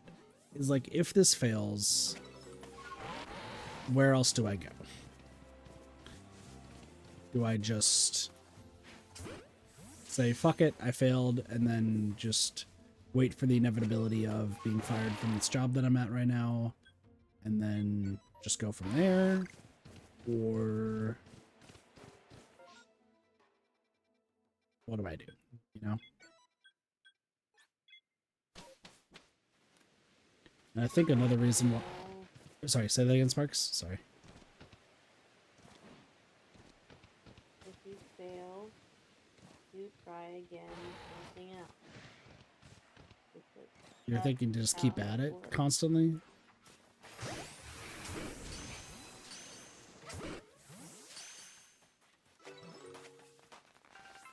I think that... Failure is inevitability, is what I'm saying. If it fails, it fails. You just have to try something else in the same category, I guess. Well, the thing is, though, that's also, like, going through my mind. Is there... There's Statler? Oh, yeah, it's there. The other thing that I'm thinking, though, is, like, if I do fail at it, then what? I'm waiting for the inevitability, and then I have to go find another job that I know I'm not going to be happy about, and then it's just downhill from there.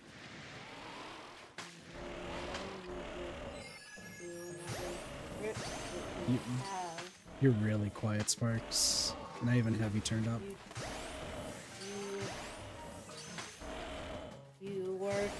different script that you have in your arsenal, and you try again. Just keep trying until it works. Yep.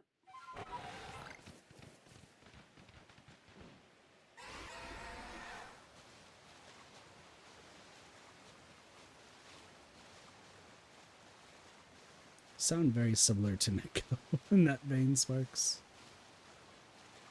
I mean, what else are you supposed to do?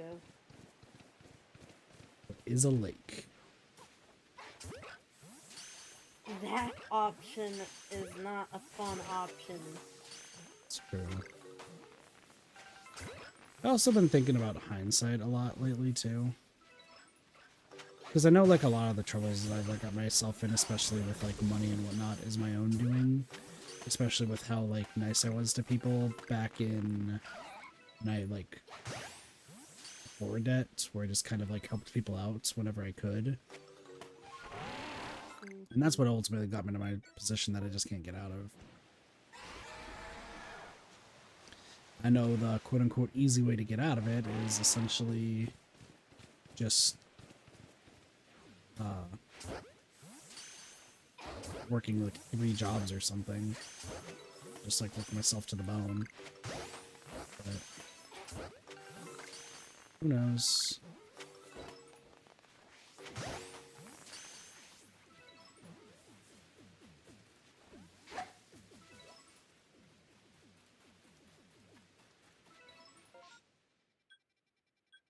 But I think we'll try it.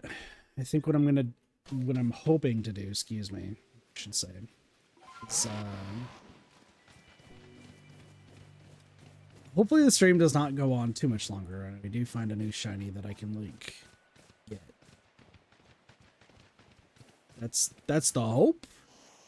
There is a possibility that we don't get the hope, but like, you know,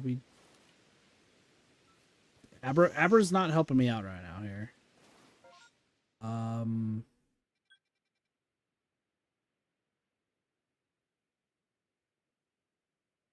Celio, I guess. I just need one. Then maybe I can work on it tonight before I go to sleep.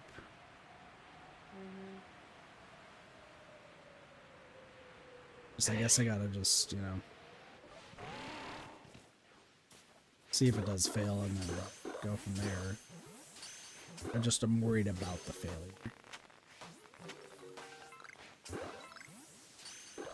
I guess it's also like thinking more about it. I was talking to so on Wednesday, to the patients that we had, like, were talking to me about just how knowledgeable I am about like everything related to insurance, and just like how like long I've been in the industry and whatnot. And even with like how much I know, I always still doubt what I know, you know?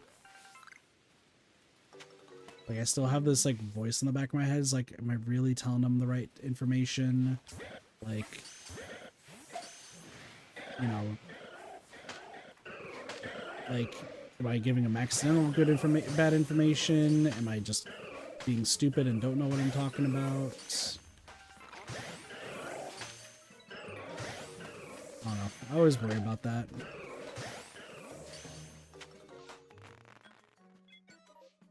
Because then, like, I like worry about the fact of like, oh, you know, I'm trying to help them out and like talk about like everything that I know. And then lo and behold, oh shit, Kit's an idiot. He actually fucked up. Guess it was to that person's detriment.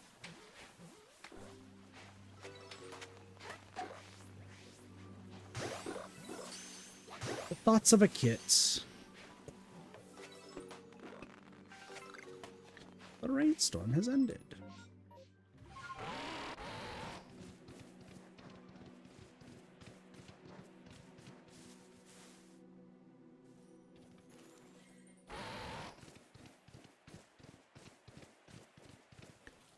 Did I hear?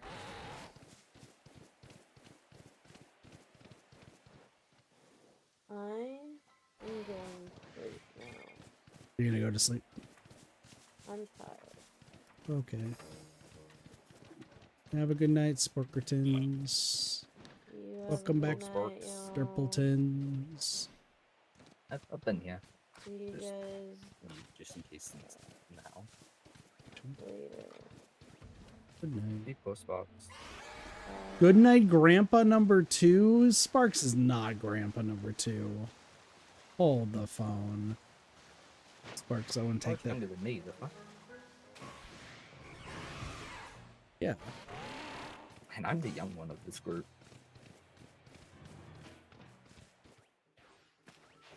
Oh, I forgot to mention that, Derpy. You missed me Oh. yelling at Mars earlier today.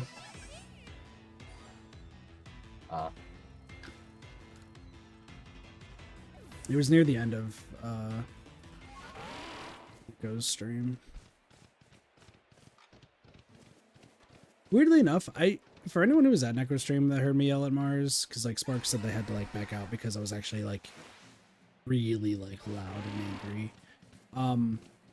As much as I was pissed off about the fact of how like Mars plays Survivor, I want to make it known that the reason I yelled at Mars actually had nothing to do with, like, I just kind of threw it in there as like extra. Them calling Cassie a nerd is what actually sent me over the edge in a joking way. Sorry, them saying Cassie was a nerd in a joking way sent me over the edge. That's what it was. Excuse me. So for context for Derpy, Cassie actually was our 4th instead of Sparks. And Cassie did really well. They actually like never played against some of the killers like Chucky. So not only did they learn, but they actually did like fairly well. Just like a few hiccups as is normal with Dead by Daylight.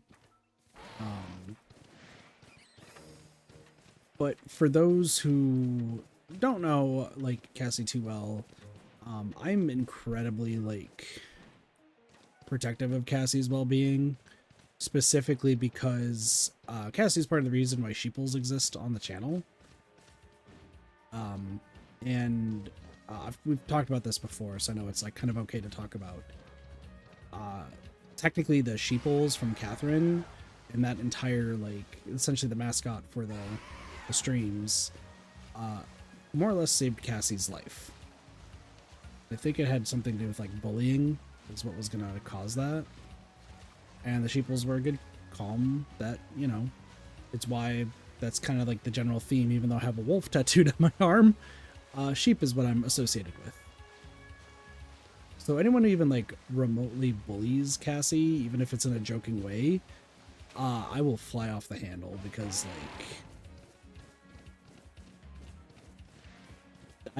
like knowing that something like that almost like Reflex type of thing. Say again? Reflex type of thing. Yeah. Because knowing that like they almost like were gone for good once because of something like that, had it not been for the Catherine streams, which by the way, still wild that it was Catherine of all games that all has happened with. Not exactly a game you would consider a good moral standing game. Those who don't know, Catherine's about do you stick with your original girlfriend or do you cheat on her with this blonde-haired girl? There's a lot more to it, but that's kind of just the general gist. So yeah, it was just a full reflex, and I immediately just got incredibly defensive.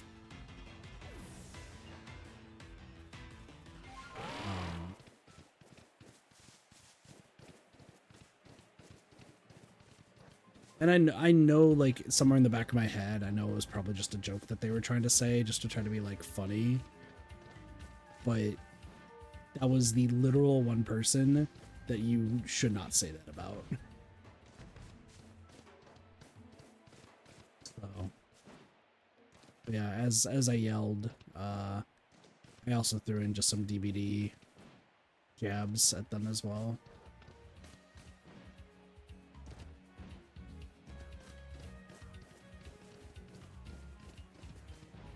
I get that Mars has like good intentions and everything when playing Dead by Daylight, and they do seem like they kind of want to learn how to play Survivor. They're just doing it in the literal worst way you possibly can. And I'm getting really fed up of just them not listening to any of us.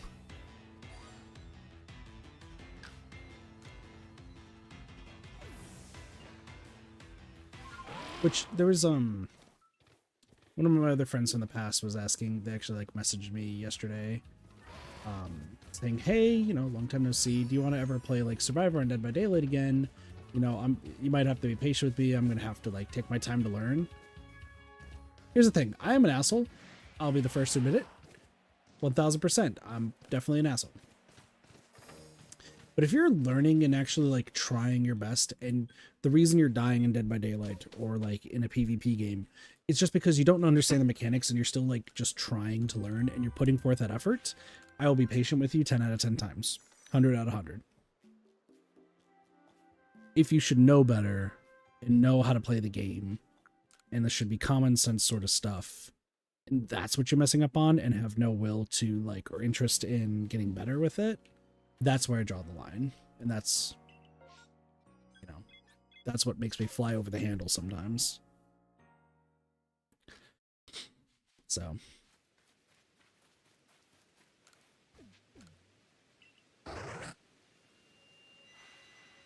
but I did tell him, I was like, I don't know if I'm the best person you should play this game with. If you want to, power to ya.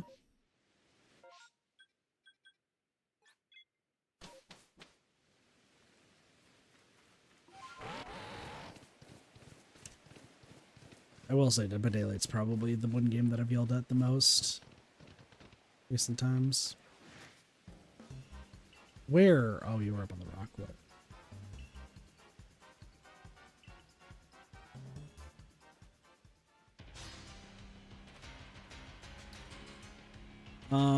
This is actually really bad.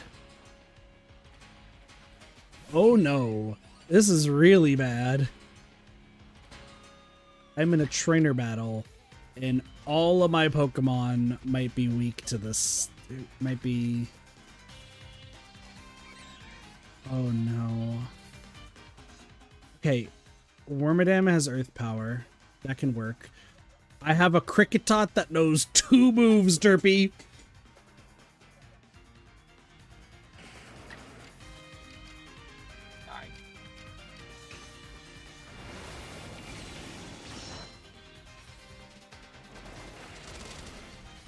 Alright, Staravia, I'm gonna need you to please live just long enough.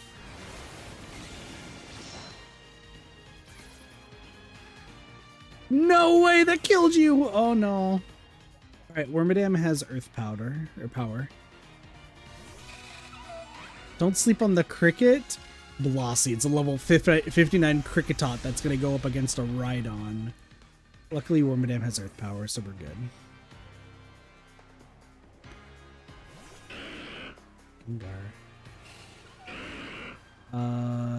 Shadow Ball?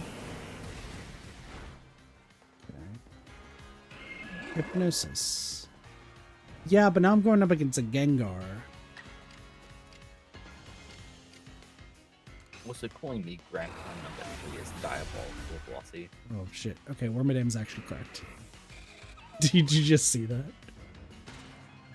I saw it before, but I don't want to interrupt your thing.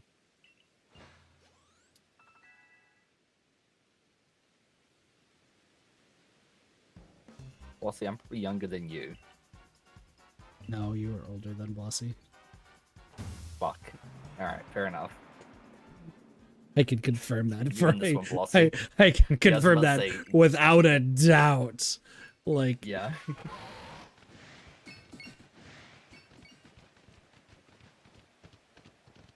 Damn it, you win this one, Blossy.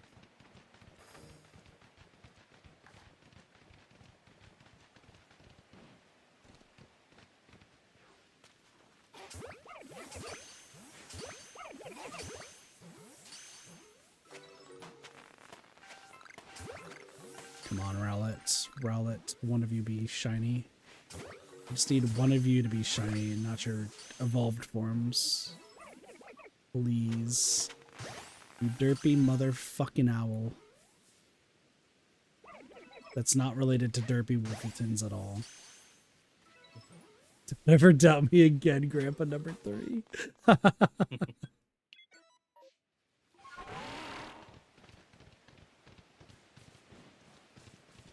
Oh, wait, if we get a nose pass, we get a gold nose pass. Come on, gold nose pass. Come on, none of them. They're all blue. None of them even have facial hair, you motherfuckers. Get away.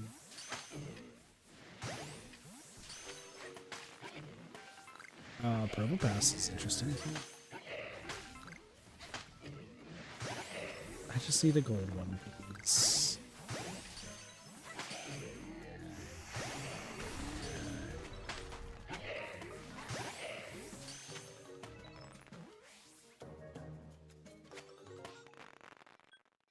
There is literally only one new Pokemon that's around here.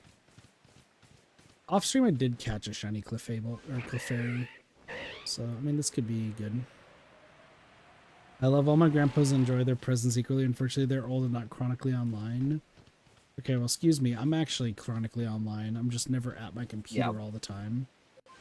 Yeah, well, see, that is And also, Derpy's online more than I am. Yeah, I follow just about everything that happens online. I'm probably one of the most chronically online people around here. Dude, that poor Clefairy, that just spawned into a capture. Imagine you just spawned in, like, I just got born, and then captured. Let's come back.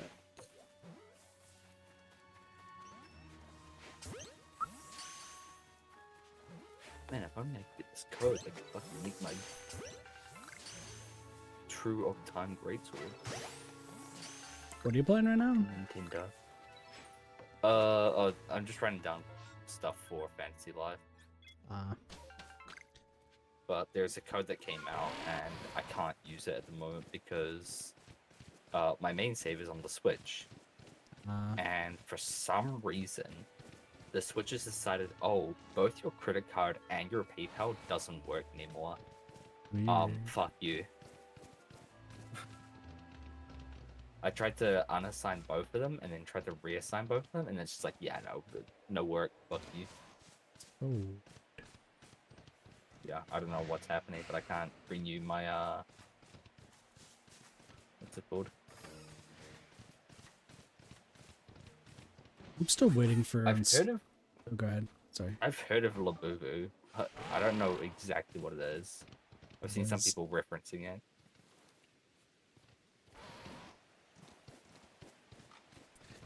All I know is I am, like, I've held off on Solar Blade. We got the outfit for Scarlet, cool. But I still want to get, like, the Nikke mods, so that way we can dress as the other Nikkes. And nothing. They've, like, there was a whole bunch of outfits that got really, like, modded in. But then it, like, suddenly stopped. So I don't know if we're gonna actually get, like, Nikke outfits.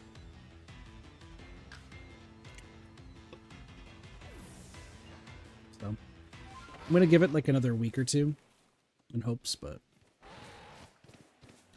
hello Tony, welcome to the stream. How's it going?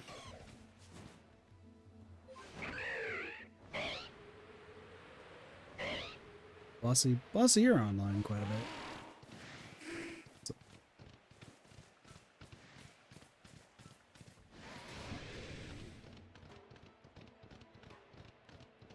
I'm just chilling. And my runs.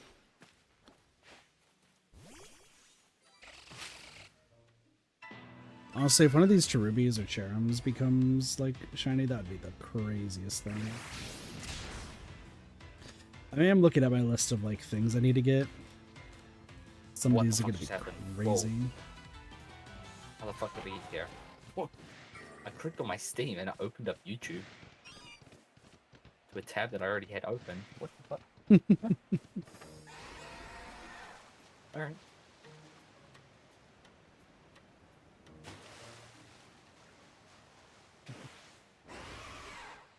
Yeah, see, the thing is, well, see, I follow a lot of, I still just say like things from like, Tectone or Asmongold. I know the devil names out there. Oh my god, I think it's stupid that people want to give them so much shit, especially with recent stuff. I mean, yeah, poor Asmongold's getting fucking labeled a mother killer. Asmongold With has no sampled a evidence of lot anything. lot of things. Also, Tony, we did just fight a Gengar. Gengar is a cool Pokemon. Probably a setup for a D's Nuts joke or something like that, that I will just want to make you feel utterly atrocious for. But I also just don't care. So.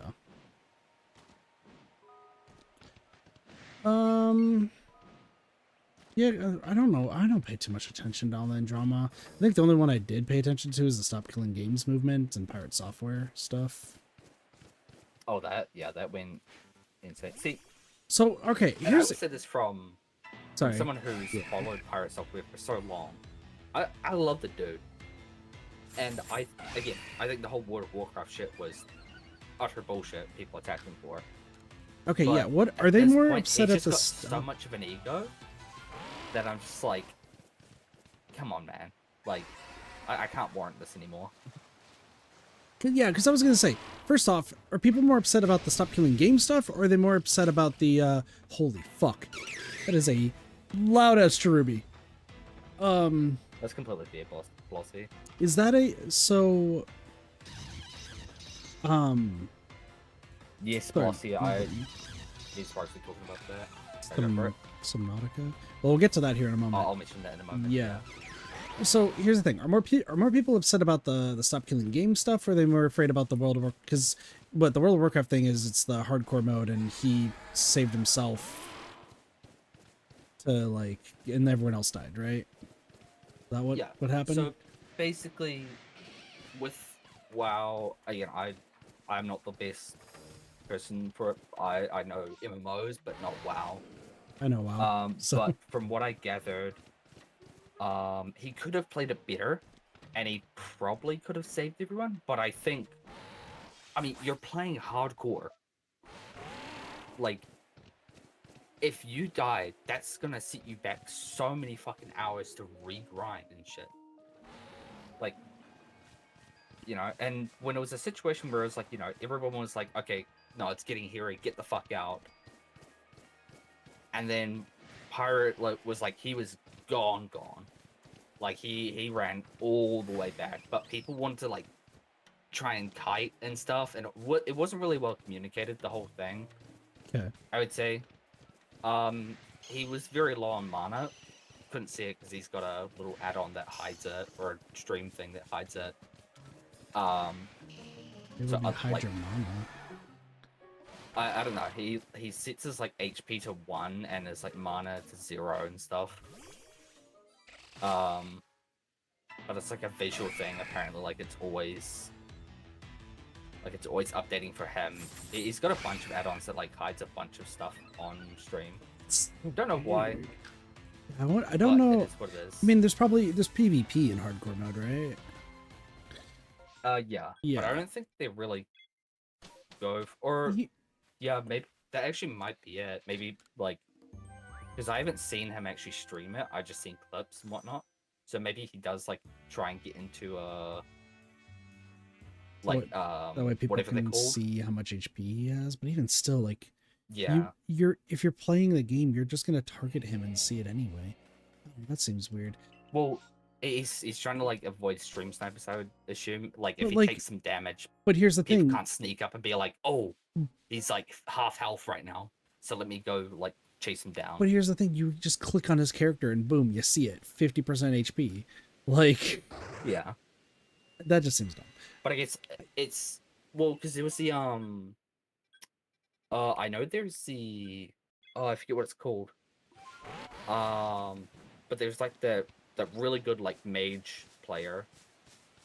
I forget his name. It starts with like X or Z.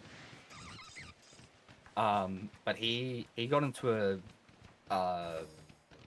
a 1v1 like that recently, where the guy sent his friend off to go find him, because he knew he was in the area, and was like, yeah, I can just go I can get my friend to stream snipe and call out where he is, and then Okay, yeah, so this is, I'm gonna but just yeah, say, again, I don't know. I'm gonna say my take, because too well. this is as a World of Warcraft, a former World of Warcraft player, and as somebody who has endured stream snipes, and who has done hardcore mode, not on World of Warcraft, but just in the past as like, just other stuff. Okay, first off, hardcore mode, you rank above everybody else when you're playing hardcore mode.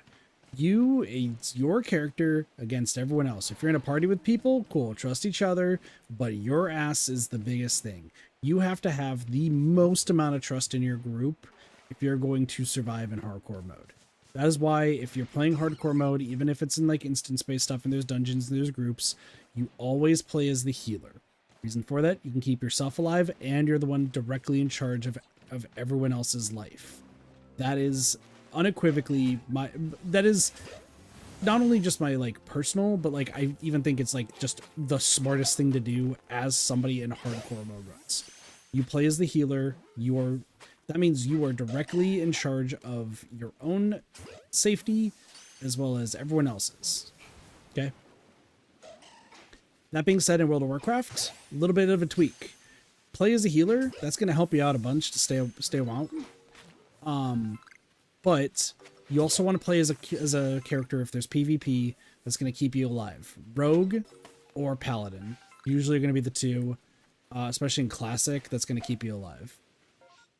But once again, things change. I don't know if there's like different changes in metas or anything for that game when it comes to PvP, but it is what it is. Yeah. Pirate Software, if there was a situation that got hairy in a raid, first off, why are you raiding in hardcore mode? You just trying to flex your dick? Like, dick measuring contest? Yeah, I beat a raid. Well, that's what their whole thing is about. The whole OnlyFans stuff is just like, it's just a shit ton of streamers just doing World of Warcraft hardcore stuff, and like they'll so my understanding was he went into this dungeon or whatever with a group of streamers, other streamers from within the guild. Do you know if it's four or three other streamers? Or sorry, 4 other streamers or 9?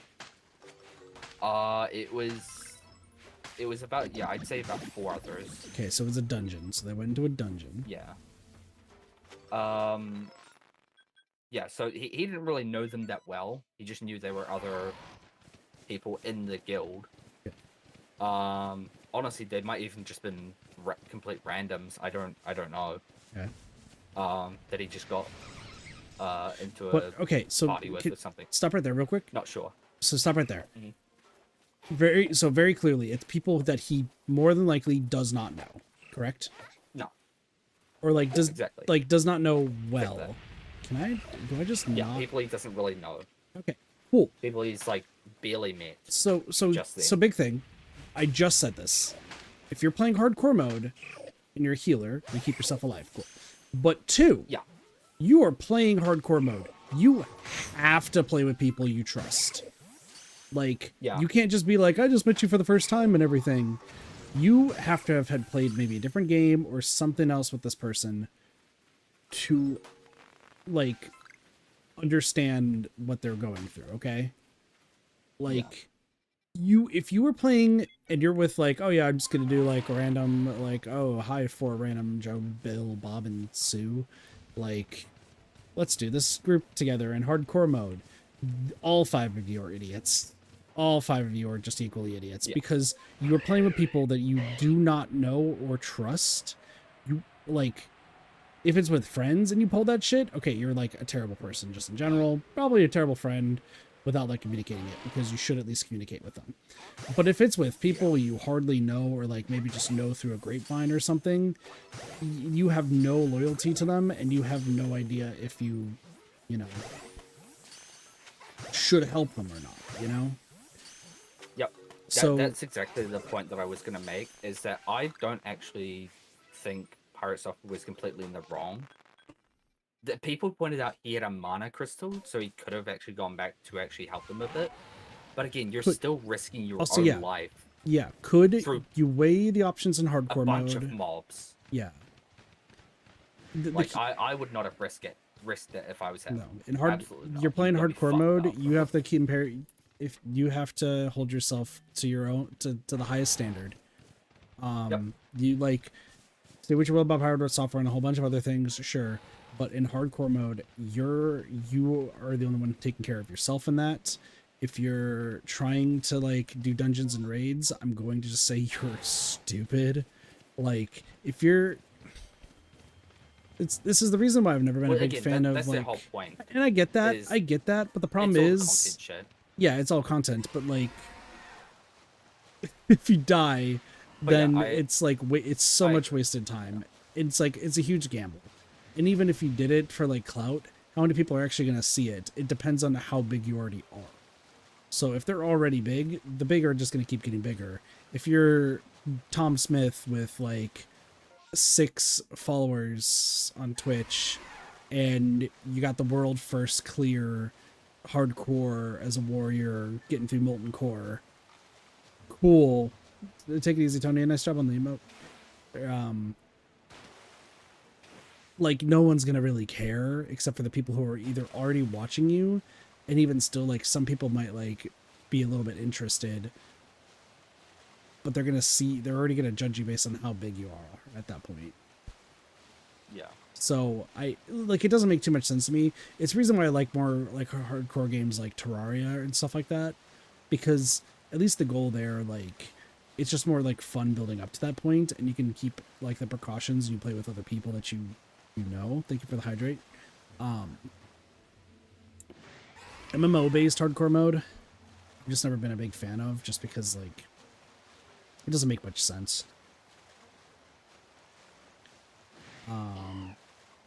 But no, at the end of the day, I'm not gonna. I would not fault Pirate Software for saving his own ass, and that like that's just the that's just the factually correct thing to do. Sucks to suck for the other 4 people. You wasted hundreds of hours, but first off, you made the mistake of playing with somebody you don't know that well, and 2, you made the decision that ultimately is going to get your character killed. Yeah, so I think so from what I'm looking at, I think they only got 2 of the players killed out of them, so everyone else got out. But it was just 2 people died in it. Yeah. So yeah, Also, wasn't a total loss. It was just 1 or 2. yeah. And also, here's the thing. And Which this sucks, is but this is purely it is just what it like is. if you're really thinking content. We're not all like new to how YouTube and Twitch works. We're not all like just babies like exploring this for the first time. Let's be real. If you want to make content of like hardcore mode, you're not making content of beating a world first sort of thing, or like getting through a raid and surviving and succeeding, because most people, when it comes to World of Warcraft, that's not exactly what they want to see. Let's just be real. Let's just call it as it is. If you're doing a 10-man or 25-man, back in Classic it's 40-man, so I don't know if they still are doing 40-man or if they've changed it to 10, 25. I don't know. Yeah. I will say I think they do have 40 man. From what I saw, there has been some So it clips is- doing So it is full Classic 40-man. I think it was Molten. Yeah, yeah. Molten Core. Yeah. I mean T1 led the whole raid of Molten Core. Yeah, It so was a whole like big event string that they did. Yeah, with, so- which is normally in Classic it was 40, so like if they did revert it to 40, like just back as normal Classic, that makes sense. And okay. Here's the thing. And this is Evil Kit. This is why I don't play hardcore mode and why you should never trust me in hardcore mode. Because if you want the content, you have to be the villain. And you have to be the reason that everyone but you dies. Sure, sucks for the other 39 other people that you just got killed, but that video is gonna take the fuck off. Asshole killed 39 out of 40 team members, lived to tell the tale. Yeah. Like, let's just be real. Would you rather watch 39 people lose their fucking shit and cuss and like cry from having one person just completely backstab the entire group? Or would you want to watch them successfully kill Baron fucking Geddon and Molten Core, which, by the way, you could just watch somebody else do that. Or you could just load onto the actual game and do it super easily. Sure, oh, it's super scary because if they die, they're actually dead. Okay, but still, you're fighting Baron fucking Geddon and Molten Core. Like, the extra worry is for the player, not the viewer. Personally, I would rather watch the backstabbing. And I would be remiss to say, I think a lot of other people would too. No, I think that's completely fair to assume. So here's the I thing. will then. say another Yeah, go for it. Sorry, go. Another point with the OnlyFans stuff. So I think, thinking back on it now, I think they're actually really undergeared for a lot of stuff, because they have all these sorts of limits and stuff. Mm-hmm. And basically Sodapoppin, who is he's the guy who runs the whole OnlyFans thing. This is the second time they've done it now. He basically has a second character that's just a tribute chest. Mm-hmm. So people will like donate like, you know, strong items, and they'll like have like a point auction for each like tribe and stuff, and it's like, yeah, it's a whole thing where people can like earn points for trolls or whatever for each of the classes and whatnot. Yeah. There's a whole like it all goes super in depth, but yeah. So from what I know, like going into like a lot of these dungeons, they've got like, you know, some like mid-tier gear for their level, and like even like Molten Core, it's like, you know, they're like not running that great a gear. It's just like, yeah, that's like surpassable. Yeah. By the way, we caught Doesn't say we caught the one new shiny. That yeah. That was crazy. There was a shiny alpha. Alpha that I saw there? Well, no. So I already caught an alpha. Weirdly enough, I think I've already caught a shiny alpha Duat, which is crazy that that's now happened twice. Cool. No, a shiny Oshawott just showed up right at the end. Oh, okay. So that's done. I'll keep streaming until we just finish this conversation, I think is what I'll do. Yeah, so Sodapoppin sounds familiar because I think that's an actual World of Warcraft player. And here's the thing I will say. Super OG. Because Pirate Software is also from Blizzard. Yes? Yeah. Okay. He used to work at Blizzard, yeah. So here's the thing. This is just me going on a limb, and I don't watch WoW streamers or anything like this. Once again, I'm also just an extreme asshole. Like, I know if I were to play in this hardcore mode, right? If I actually put in the time, I had the time to do it and everything, I'm just being real, I would 1000% find a way to get them killed. Full stop, would find a way. Why? Is it because purely I'm an asshole? Kind of. Because, let's be real, everyone's there not to really play the game, but they want to do something to get them well known, to get some clout, and if there are other streamers, they want to get that clout, yeah? Yeah. There's gonna be a few that are just there to play the game and enjoy the time. Good for them. But majority of them are just trying to view farm and like get that clout. Listen. The one person who screws over that entire guild, sure, Pirate Software did too, that's small shit. Have one person backstab and get 39 people killed on a 40-man raid and have it be purely pinned on them. That one person is the one who caused the entire raid to fail, but they lived. That's a fucking way better story than ya killed Ragnaros and Molten Core. Yeah, I honestly like the sound, like it sounds like terrible. And it sounds terrible. I think Sodapoppin, I mean, he kicks a lot of people for mistreating other users and stuff. But instead, how about, like, you know, have it be like a whole setup operation where, like, yeah, he goes along and it's like, yeah, this one person, so you're gonna go in, you're gonna sabotage the raid, and you're gonna get out to live the telltale. Just to create some, like, fucking... Yeah. some but here's the shit-stirring thing. moments. But that's like creative, and then it falls back on Soda Pop, and Soda Pop is just a normal asshole if that happens. But once again, this has to be somebody who goes into it full knowing that their entire end goal is I'm here to destroy the entire raid. Like, and once again, I'm not gonna be the one to do it. One, because I'm openly saying that this should be what happens, but also two, like, I don't have the time to really devote to playing WoW, and I have other things I want to do. Yeah. But truthfully, full send, most viewers are going to want to see it fail. And if they are saying, no, we want to see them beat Ragnaros, yeah, look up a regular 40-man raid of beating Ragnaros successfully. The only difference, they didn't have the players themselves didn't have to worry about them dying. But if you watch a 40-man of them all living to the end, it's the exact same thing. I shit you not, it's the exact same. You may say that it's different because it's hardcore. The only difference is for the player, not the viewer. That is the I think that's why truth. Summit probably didn't like care about doing any of the raid stuff. Like he did some like smaller things, or just did like some dungeons with some of his friends and whatnot. But that's also how you're supposed like to do it. You're supposed to do it with your friends. Majority of the time he played was him duoing with his friend Judd. I mean, I think he even got him set up at his house, right next to him. Yeah, if you're playing like the him, game, those two were literally just playing right next to each other. yeah, if you're gonna play hardcore, you're playing with a group of friends. You don't do any raids. Just do dungeons together. All of you have a good time and chill. And like once you get to max level, fucking cool. You made it to max level. Good for you. Awesome job. Don't try to push it any further. You can try to push it any further if you want to just show up your dick, but like you don't need to. Like you hit the max. Yeah. Don't waste any more of that time at that point. Just say that cool, you did it. But if you're really view farming and trying to get clout and everything, you might be the villain amongst a whole bunch of streamers and they might hate you.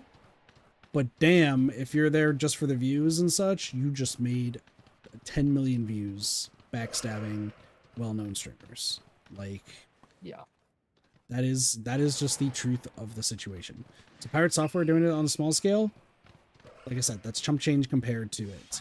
Two streamers lost characters. Hey, you know what? That's hardcore. Like, yeah, what you signed up for. Now the stop killing games thing, I do think he deserves to be hated for.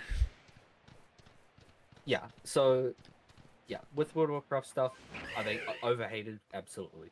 Mm-hmm. With the stop killing game stuff, basically, I speak from experience because I sort of watched bits of his video way back in the day and was like, oh, this is about saving online games that shouldn't really have a say in preservation and stuff. I was like, okay, that's a little weird. Yeah, I don't kind of agree with that. Turns out, fast forward however long, Charlie makes a video, Most Critical. Mm-hmm. He makes a video talking about the guy who's basically running the operation for Stop Killing Games. He made a video informing Pirate Software of where he was wrong and all the things that he said. Mm-hmm. Stop Killing Games motion is not about saving live service games.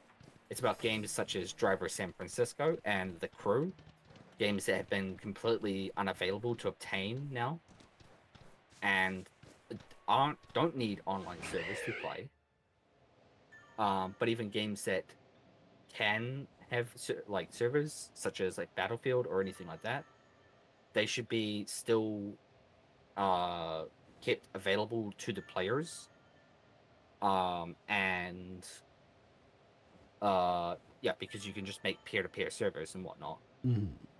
It's simple stuff that keeps the game running still, even without full maintenance of the original developers. So basically, all they want is just for the developers to say, hey, we don't want to maintain this game anymore. Give it out to the public and just let them take over, quote unquote, take over. Yeah. With it.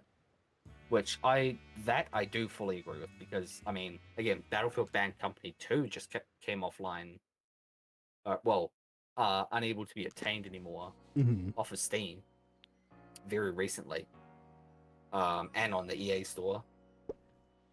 And it's games like that that is gonna really suck, like, you know, years down the road, Yeah. where like someone wants to play it to, you know, check out an old game, and it's like, oh well, it's unobtainable now. But basically, yeah, reinformed.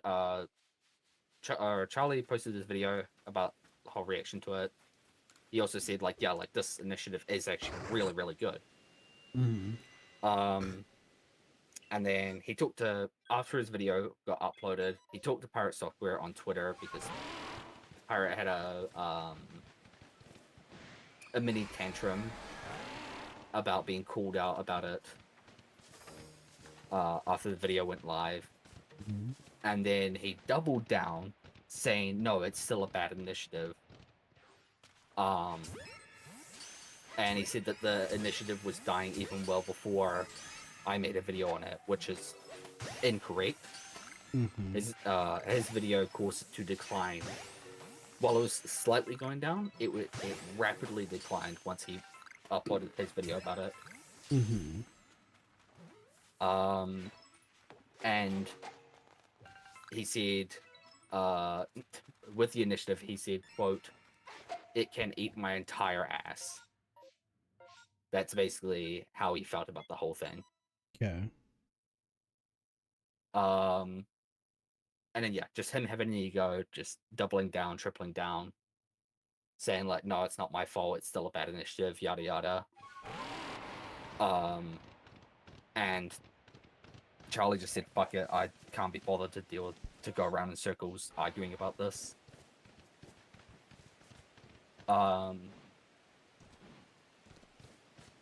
Then yeah, Charlie made another video calling out just how stupid it was and whatnot. And now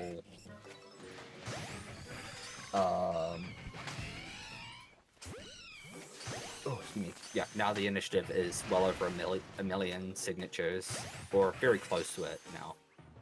I can't remember what the exact number is, but yeah, it's doing well. And now Pirate Software is like saying, like, hey, I hope it fails, and you know, all this sort of shit. And it's just massive ego, and it's just like you could have just said sorry, my bad, and we could have moved on with everything. But he wants to sit here and just have an ego about it. I had to say something because from what I understand about it, yeah, it's essentially, it's not like trying to like stop live service games or anything like that. It's just trying to leave like single player games in the playable state, and anything that required like online only in a playable state. But if there was stuff where like there was a possibility it had to go online, it still was in like a peer-to-peer sort of way, right? Yeah. Now with live service, I think live service might be a part of contention in it, but well, live it was service, not brought up from what I know. Yeah, and as much as I would love for live service to be available like that, I do not expect it to be available ever like that. I think it should be last on the list. Yeah, so here's my take. I don't know if this is considered a hot take, not, like what the gist is. When it comes to this, if it's a single player game, it should be, holy shit, I'm dying. If it's a live service game, sorry. Man, my brain just stopped. Let's try this again. If it's a single player game, it should be playable. If it's a single player game that's like online, it has to be connected online, just get rid of the online if you can, or something like that. Like, there's no reason for it to be there. If it's multiplayer, like purely a multiplayer game, if you can switch it to peer-to-peer, cool. Like, that would be just so it's in still a playable state. Yeah. So like, if you and the boys want to go play some fucking like Call of Duty in the future, like that's what you want to do, like, cool, you can do it peer-to-peer. Live service is the only one that's a little bit tricky, because Well, every other type of game is like been out and about for ages and ages. We have history of those games still being, all right, I hate this glitch, but that's fine. We still have history of games succeeding and like actually doing what is stated. Like we have games that were fully multiplayer, I believe, that have switched to just pure peer to peer. We have games that have been peer to peer just to begin with. We've games that are single player that have they're still in a playable state years down the line. Like and it doesn't require a server or anything. It's just you get the game and you can still play it. Like this is not anything new in that circumstance, which is why like it's baffling that like a former developer or even a current developer, excuse me, is saying that's a dumb initiative, because like we know that it's possible. Yeah. It's just companies don't want to do it. And also like, hey, game's been out for like 20 years and you think a developer at like after 20 years where they're not making money on the game anymore is going to be like, but I don't want them to touch my source code of my baby. I don't want them to do it. Like, no, like, yeah. Just at that point, like it's been 20 years, you're not making a cent on it. You're probably like wasting more money still keeping the servers up at that point. And you already have people probably already have like a custom server. So like, just let that happen. Now, live service is the interesting, because it's always the hot topic debate, right? Live service, you know, oh, we hate live service games. Fear of missing out. Live service is the worst. Yada, yada, yada. Battle passes. We hate them. And I'm not super, like, live service games, and correct me if I'm wrong, because I feel like I always get this wrong. It is a game that has continual updates and then essentially shuts down at the end of its live period. You see it a lot with gacha games, but you also see it with games that have like I guess the Suicide Squad game is a live service game, right? Where like it's in a playable state up until the point where they decide to shut it down and stop supporting it with battle passes and stuff like that. Yeah. Is that more or less what it is? Basically, that's pretty much how I describe it. But there's a little bit more. It's basically like everything is run off of their own like the entire game is run off of their own servers, so they have to actually like if they shut down their servers, basically the entire game stops working. It's kind of like so it's essentially you're not even playing like the game baseline on like the CD, but it's like you're essentially playing to be played on a server where the game's hosted. Yeah, pretty much. Okay, so in that sense, because yeah, that's a tricky one, because that's the one that's ongoing that people still are not sure about. One, most people hate it anyway because of the fear of missing out stuff and like stuff that if it gets changed is just gone forever. And I get that way of thinking. My thought process of how, and this is as somebody as a wishful thinker, I have no background in developing. I may have a background in a lot of things. Developing games is not one of them. So like, just take this with a grain of salt from what I'm about to say. But I would imagine that like,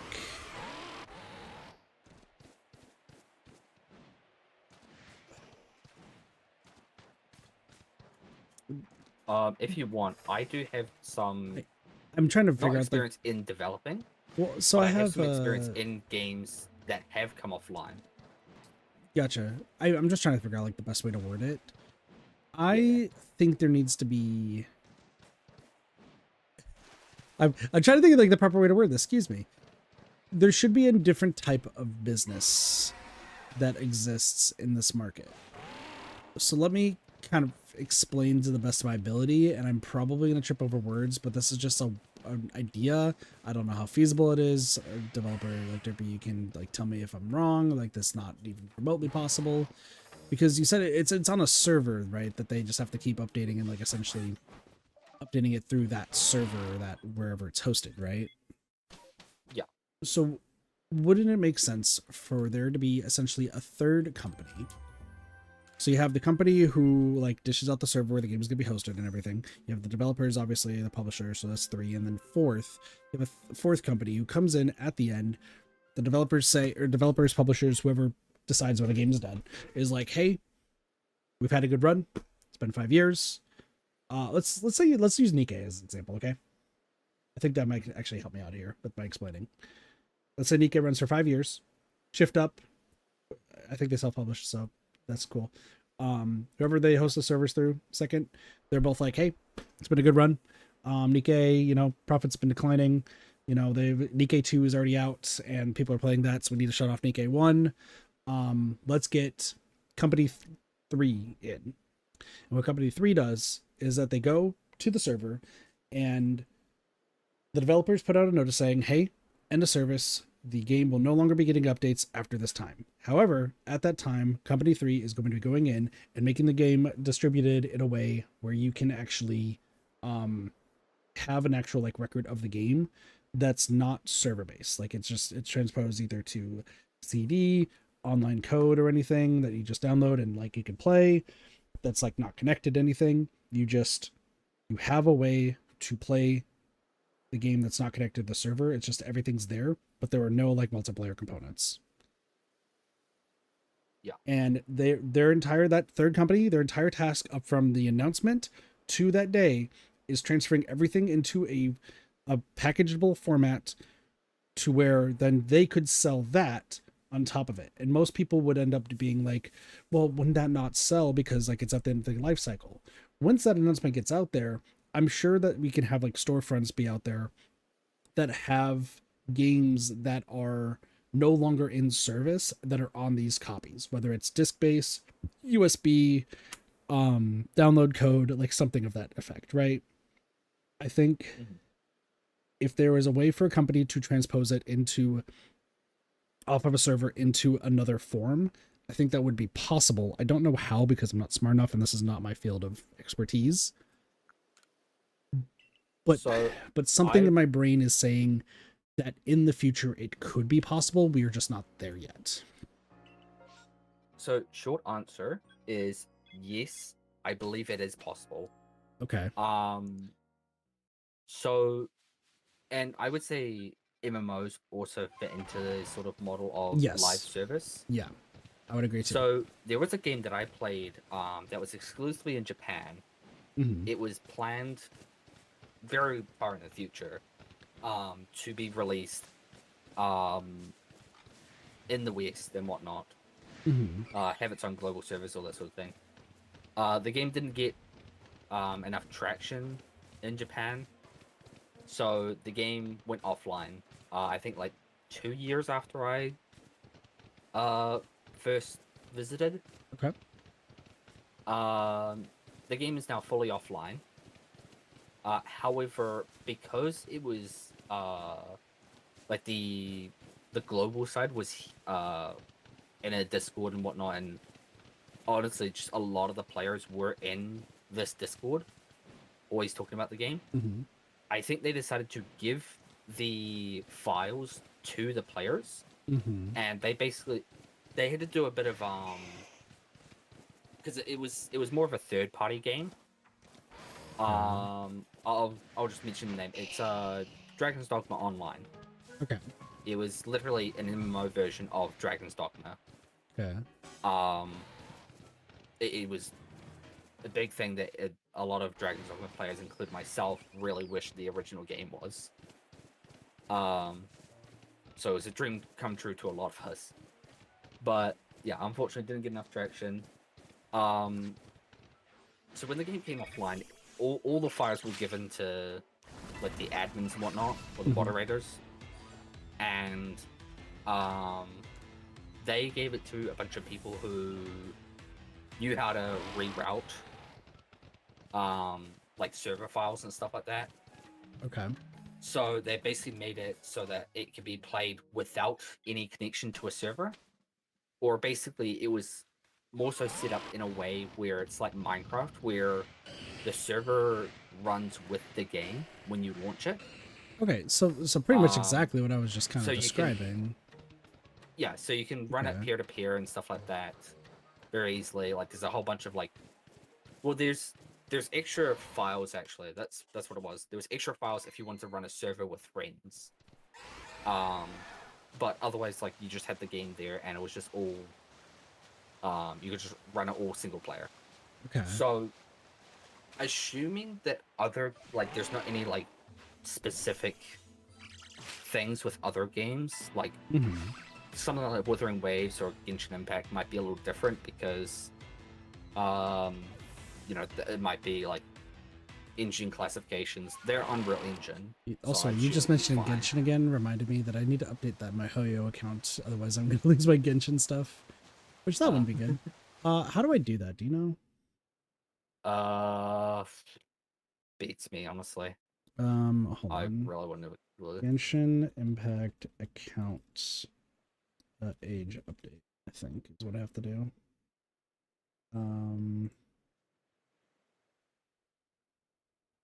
It's like I need to do this. I forgot. But yeah, assuming that like there's um like games like Destiny might be a little bit of a difficult one. Mhm. Because I think they have their own in-house engine, and I'm not really sure how all that sort of stuff will work in the future. Um, yeah, because their game is strictly online. Like everything is run through servers. Like when Destiny 2 gets an update, Destiny 1 has to come offline as well because of how they have to update their stuff. Yeah. So that one could be a difficult one. Might be hard to say if like it can be it can be done in that sort of way.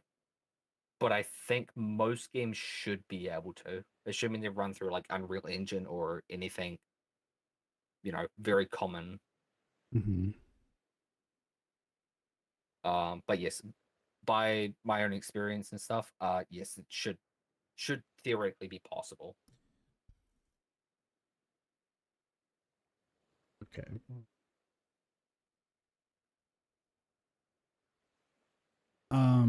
Yeah, like it sounds like it's definitely possible. It's just more the fact that like people need to do it. Um, Yeah, it's possible. It's just a matter of how at the end of the day, yeah, but like if the or how the to approach it. company if like the company who owns the game decides, hey, Bossy, you have 8 days to do it, so you probably should do it. If like maybe the company has to just buy the like I wouldn't say the rights, but like have them buy the ability to do it. It's like that would be the down payment, and then the company themselves that's selling what essentially I wouldn't say the rehash, but it's the only word that comes to mind. Um, having them send the update, excuse me. Sorry, I am trying to. Why is this being so dumb?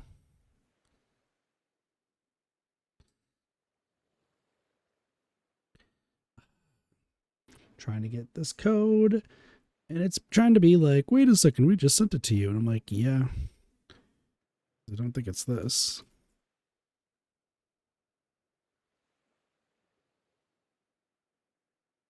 Um, yeah, I just. I think it definitely can be done. They have to put in the resources. There have to be another company that actually like does this. Like I really do believe that if they have another company do it, like that would be great. It's just Yeah. will they? So my biggest worry is legalities, because giving the internet uh access to your game's files and whatnot um kind of like gives them freedom to kind of do whatever they want. So they would have like, and that's what I'm kind of hoping the Stop Killing Games thing covers. I don't know the full depth of everything. I just know like the main majority chunk of it. Mhm. Um, but yeah, I would assume that there's something about like they're allowed, like they're free of any legal problems that might occur because of giving access to their game like that.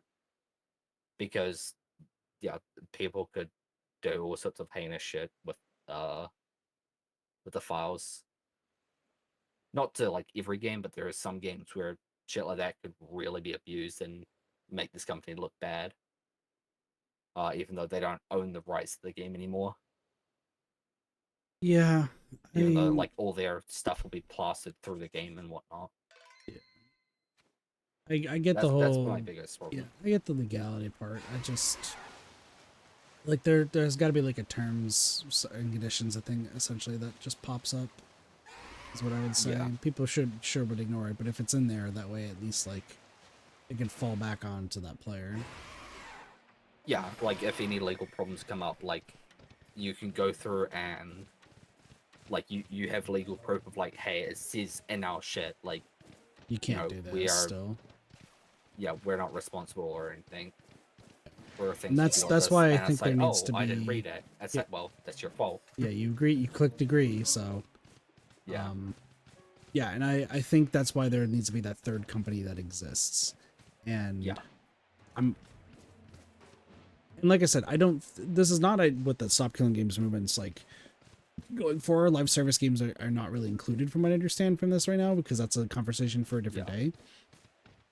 But I am just saying this as somebody who's like looking to the future of like, hey, that might be a good idea. Sure, it's gonna take a lot of resources. One, though, it would like open up a lot of jobs. The only other thing though is AI could probably do that pretty quick. So hard to say on that one. But I think just having that company exist to be as a middleman,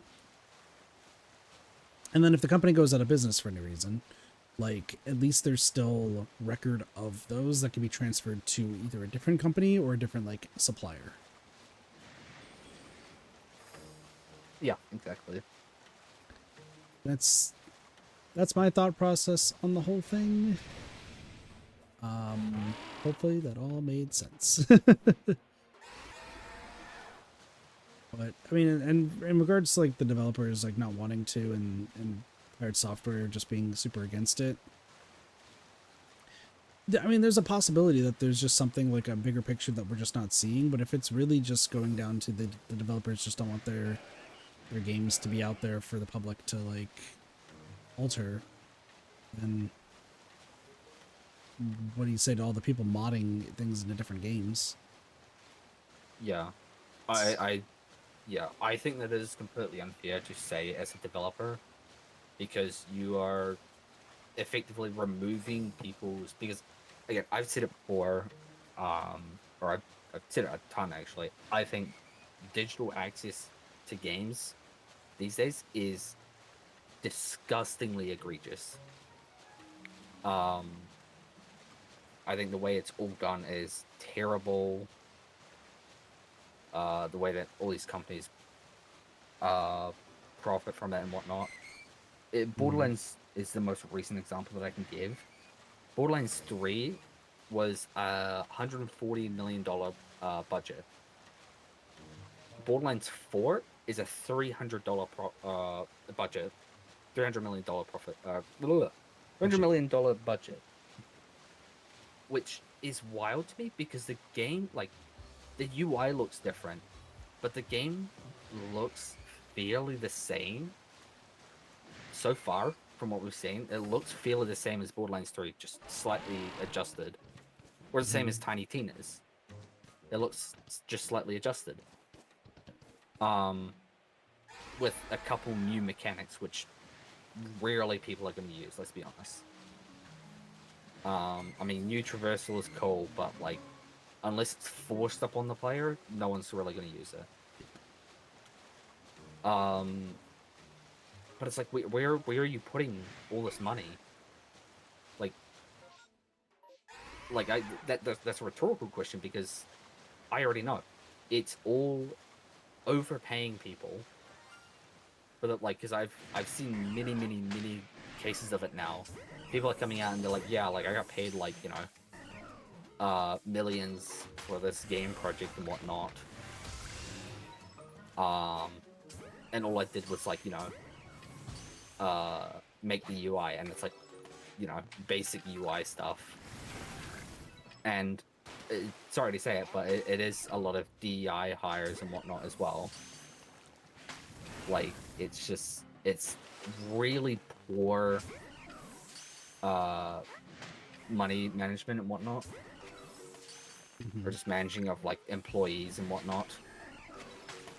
And yeah, like these are like 100, 200 people studios, and like budgets go all the way up to 3, 4, 500 million. Yeah. It's like why? Why is the budget that much? When there's significantly better games that have been made off of people with not even 7-digit budget. Not even 6 or 5-digit budget. And they're making significantly again, we can, you know, pull out the old joke of Lethal Company outselling Call of Duty. No, it's crazy. But yeah, it's such a dumb thing. And now everything's also always about money. As somebody who Yeah. is seeing prices rise real time in this industry that I didn't think I was going to get into, at least here stateside, everything's dictated by money.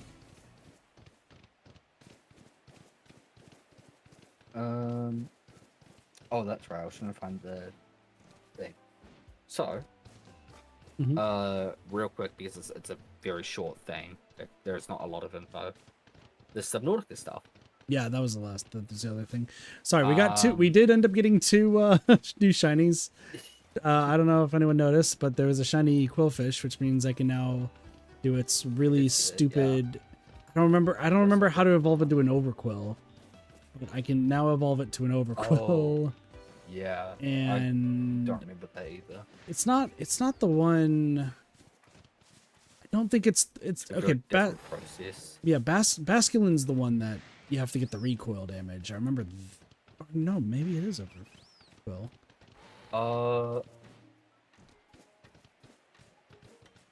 Do I have to do Barb Barrage? Yeah, I feel like that would probably be it. Yeah, I feel like Basculin is the recoil one. I think Basculin is the recoil.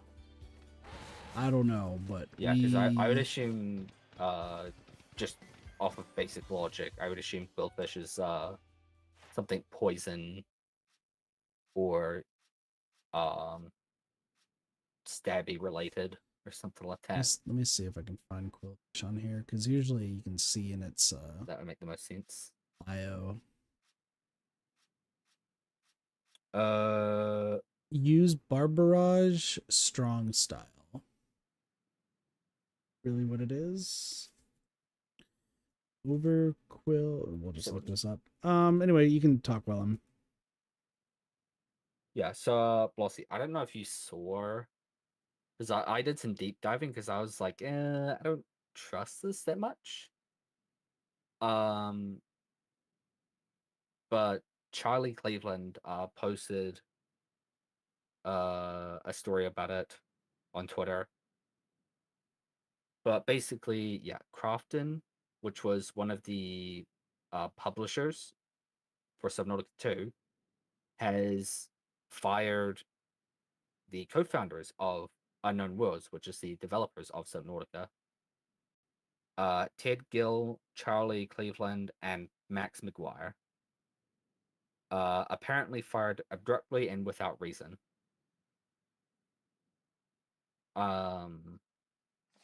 Apparently they had little involvement with the development. Yeah, there's only speculation right now. So, for all we know, they could be, like very bad people and like, stealing from Crafton or something like that. Who knows? We'll just have to wait to hear what's happening, because this only came out like 2 days ago. And people are still barely talking about it right now. So essentially, at the end of the day, people got fired, and that's pretty much. Yeah, they were fired without any reasoning or anything. And that would have also, that has interrupted a $250 million bonus that they would receive that would be given to all the staff that worked on the game. And yeah, there's people saying like, oh, yeah, they would have just kept it for themselves. But as we'll hear in a moment, Charlie posted a thing about it. That kind of makes me think like, okay, maybe they are wrongfully fired, or just, fired without reason or anything like that.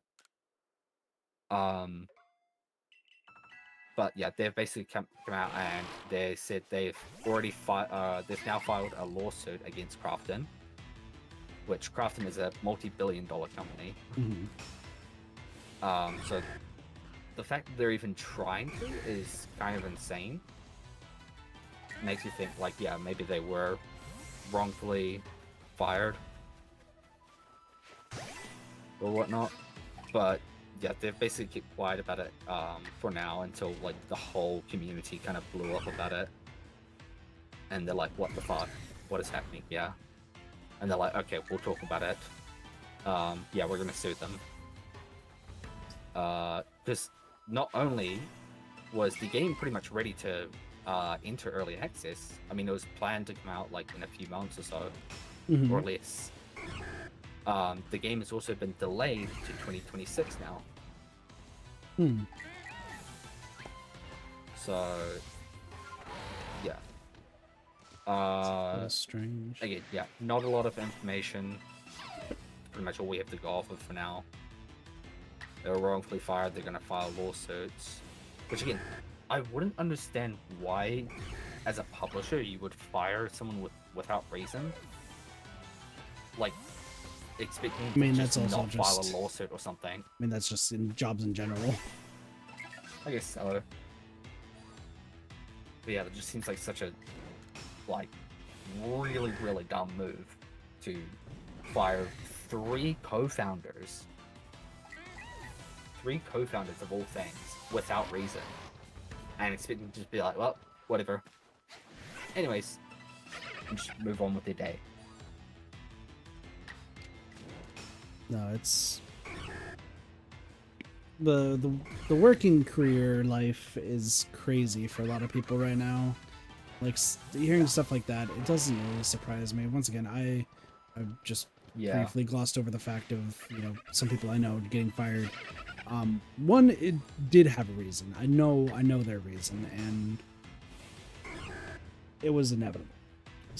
The other person was like a take the fall sort of situation. That's not technically their fault, but it still led to that anyway. Yeah. So there's like,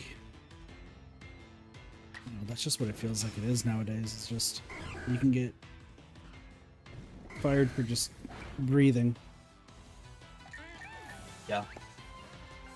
You can be on the top of your game and doing really good shit, and you are still going to get fired. And it sucks. As I've been talking about with my own job stuff, like.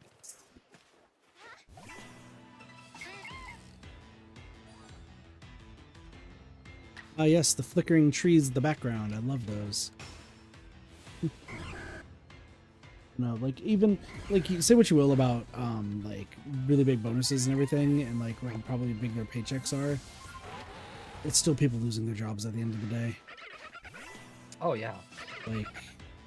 I mean, especially guys like this. I mean, I've been their passion. Yeah. For so long. I mean, they made one of the, another great indie game of all time. Mm-hmm. One of the top 5, if not top 10.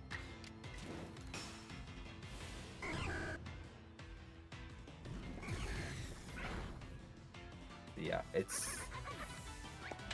Again, I take everything with a grain of salt until full evidence come out, so that's why I'm so hesitant on the whole thing, because it could be deeper stuff being like, hey, they actually did steal from us or something, and whatnot.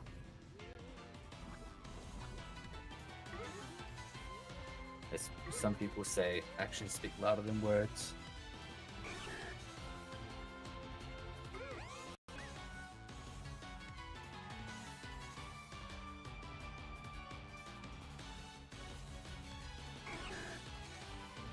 Sorry, I had to I had to let Daiwan know. Eleg. Oh yeah. Yeah, no, that's crazy. I love how Darwin had the exact same fucking Oh, listen, we all reaction as had, I thought I did. I And want I you to, thought that LA one was spicy. God damn. I want you to know, by the way, sorry, now we have diverted back to Nikke. It comes full circle, chat. Yeah. It really does. I want it to be known that, like, so Spring sent me the Eleg and Dorothy, and if Ellie and Doge were not asleep at that time when I got sent it, I would have screamed really loud of how happy I was. I did yell really happily when I saw the favorite items. I'm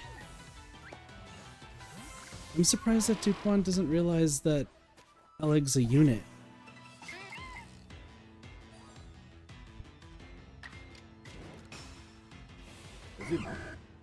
Because he said Eleg is probably going to be the pass for $20. No, I believe that's Tove. I think the July banner is Tove. Oh, wait, you're saying that's a summer unit type of thing. Yeah, Not so a skin. yeah, so for the summer Oh, okay, that event, makes sense. the new units, so similar to like Summer Anise and Neon and Helm and Mary, these are the summer units. It's Dorothy and Eleg.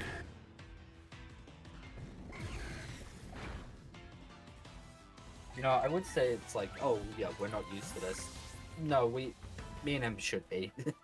We play Epic 7. They like to duplicate their characters a lot and make summer units or special moonlight units, whatever of them all. Listen, I just need my girl Jackal to have something. She's been neglected for so long. I mean, yeah, we have fucking three different Hwayongs now. New summer one, which holy fuck, they buffed her chest. They absolutely did buff her chest with this summer unit. Her regular one looks like she's got like, you know, like mediocre sized ones. I wonder if, because I mean they're And now it essentially looks like she doing is size 7 fucking watermelons. so if they're gonna do Yeah. for Nikke though, like favorite characters, like I'm surprised. I mean Doro makes sense. Eleg absolutely makes sense. Eleg popped off. Tove is an interesting one. Like Tove is just getting a costume, but like Tove is cool. However, like you have Breddy. Everyone loves Breddy. Yep. Give Breddy a swimsuit. Oh, dude, that's too much power. Dude, the day They gotta hold off on that for a next summer they're gonna It'll do be next summer for sure. next summer they're just gonna give Breddy, and the fucking internet's going to crash. Everybody is going to lose their goddamn shit. That's gonna be Nikke's Zanny moment. I'm gonna. Where everyone's just collectively like, fuck yes. That's the thing is like. Well, they're doing the surf. Male or female, everyone's gonna say yes. Well, they're gonna be doing the gameplay expansion here relatively soon, so that'll be cool. I'm Expansion. so they're actually doing the surface exploration as an additional gameplay mechanic.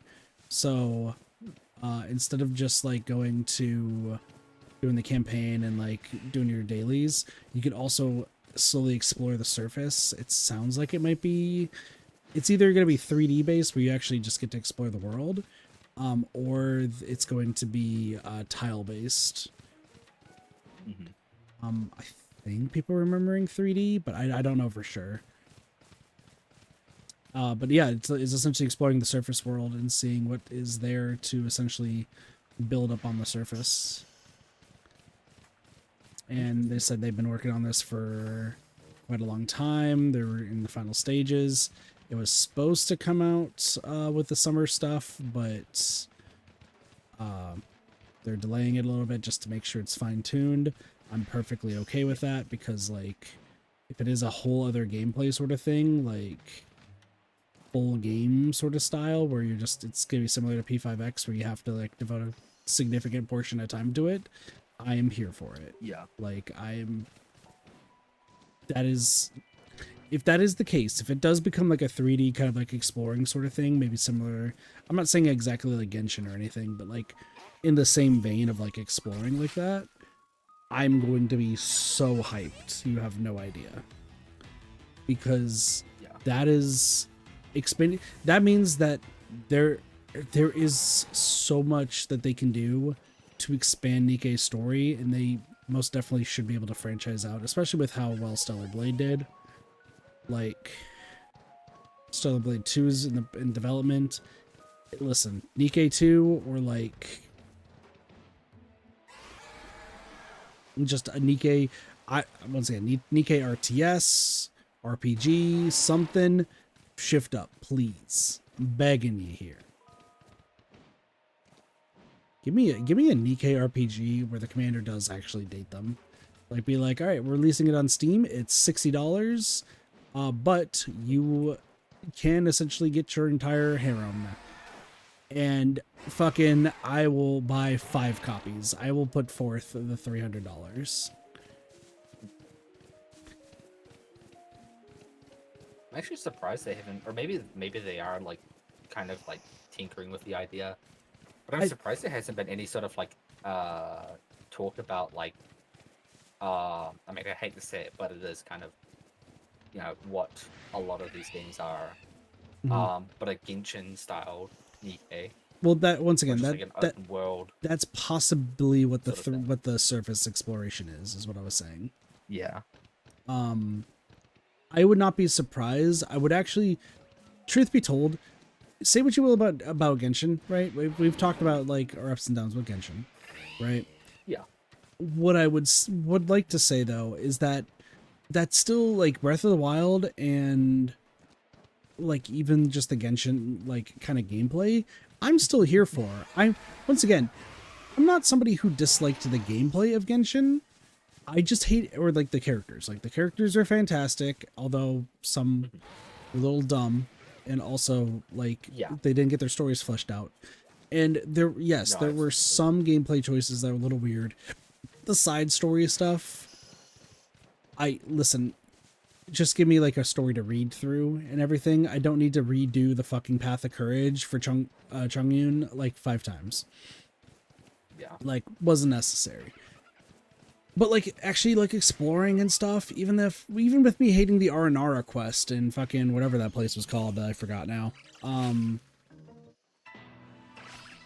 It's still playing the game and fighting and coming up with the teams and everything was still fun. I just want that to be like known at the end of the day that the gameplay was fun. And that's why I don't mind if Nikkei does the same sort of stuff or like other games. The gameplay was fun. The reason I stopped playing Nikkei is because the story was such a drag to get through because it was so bad. Like, it actively just made me hate the game because what else, like, cool, the game is fun, but the entire thing is supposed to be hinged on a story that you're supposed to be hooked on from start to finish. By the way, the story, we've now just kind of lost the plot, and we're just gonna try to throw a twist in whenever we feel like it. Maybe that might help. Like, no, that's not how you do that. Also, he meant Genshin, not Nikkei. Everyone. He did say Nikkei, but... Sorry, yeah, I meant Genshin, sorry, yeah. Nikkei, obviously. Yeah, no, that's exactly what I said to, like, I said it, even, like, some of the friends that I brought into Genshin, like, all of us kind of quickly realized, like, it was the Inazuma quest that really did it for me, and it was a constant pattern of those, it was just, a redesigned version of that Inazuma quest, where it's fucking 18 out, like, the whole thing where you have to, like, you show up to Baido's, like, ship area, or whatever the fuck, and, like, it's, like, 5 minutes straight of dialogue, and just them barely moving and whatnot, stiff animations, and all that sort of stuff, just very boring to sit through. Yeah. And then you do a fight for 1 minute, and then you sit through another, like, 5 minutes of dialogue. Yeah. That's like 5 minutes And- of like just spam skipping. And the thing is, the stuff they're even talking about is just not even relevant or even important. No. Like, it's just... In Inazuma, I did see it a little bit, but, like, it was the plays after. Like, when R&R quest happened, it was like, we're gonna do fetch quests the Yeah. game. And it's like, there's a reason why everyone hates fetch quests, and you just decided to say, yeah, let's just make it our big shtick of this area. Yeah. I just... The same as The best ZZZ, way like, I can always put I it. love the characters of ZZZ, but the story is not the greatest. And the game, and in that Apparently case, the the story gameplay has is gotten good. better in 2.0, but But I you can't have say. to grip the players at the beginning, and that's the big thing. And that's what Genshin did really Yeah. well, is they made a very enticing story at the beginning. No one can dispute that, I don't believe. Like, they made a very enticing game in the beginning, a very enticing story. No, I think 1.0 was like actually their best story that they did. Like all the stuff with Deval, or is it Devalin? Is that the dragon's name? I think it's Dvalin, his yeah, name. I think. And then shifting over to Leeway with Zhongli and all that sort of stuff. Like it was all really cool, and it was quite well animated. And again, like it's what I always say is that Genshin sort of paved the path for these other games. We wouldn't have Wuthering Waves, which is like one of my favorite gacha games of all time, if not for Genshin. And yeah, like you said, like I mean, Skirt came out more recently. Finally, took them 7 years. um, but she finally came out, Mhm. and she looks amazing. But she also looks very boring to play. But I think that's just Genshin in general. Like it's just very, just bare bones actions and whatnot. It's just attack, attack, use your skill, use your ult, attack, attack, attack, switch, and you rinse, repeat. It's just that constant. It's just the same loop all the way through. And again, it's what I always preach about with Withering Waves is they kind of did a lot of the stuff that Genshin did poorly, and kind of did uh or did a much better, and did their own twist of it. As the I think he's the director or the head guy at Kudo Games. Um, the head guy himself literally said, if our players only have 3 minutes to play each day, I want that to be the most high quality 3 minutes of their life, Mhm. and it shows in just about everything that you do in that game. Like they still have a lot of like the stiff animations with in cutscenes, but they switch it up a lot more.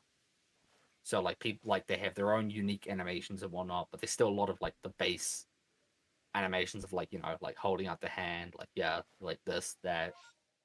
But Mhm. they also have like their own like like um stance. I mean, Lord have mercy, the fucking Looper with her spear between her fucking cheeks. um yeah, I mean, I think she does that a couple times in cutscenes and stuff. Like, or she's like literally just like leaning into her spear a bunch. Like the quality is there, and it again it shows in just about everything they do. Quality is nice. Quality Um, is nice. I'm also looking forward to the Arknights game. It's also meant to be Genshin style. That'd be I don't cool. know how much I'll play of it, but it looks neat at least. Like, you can actually build like it almost gave me Satisfactory vibes. Just like building like structures and whatnot just out in the open. Very neat. So I at least want to give it a try. But I think Wuwa will still hold it'll still hold its position as my like main gacha game outside of like Epic 7, Mm-hmm. or something that I can play on my PC more consistently.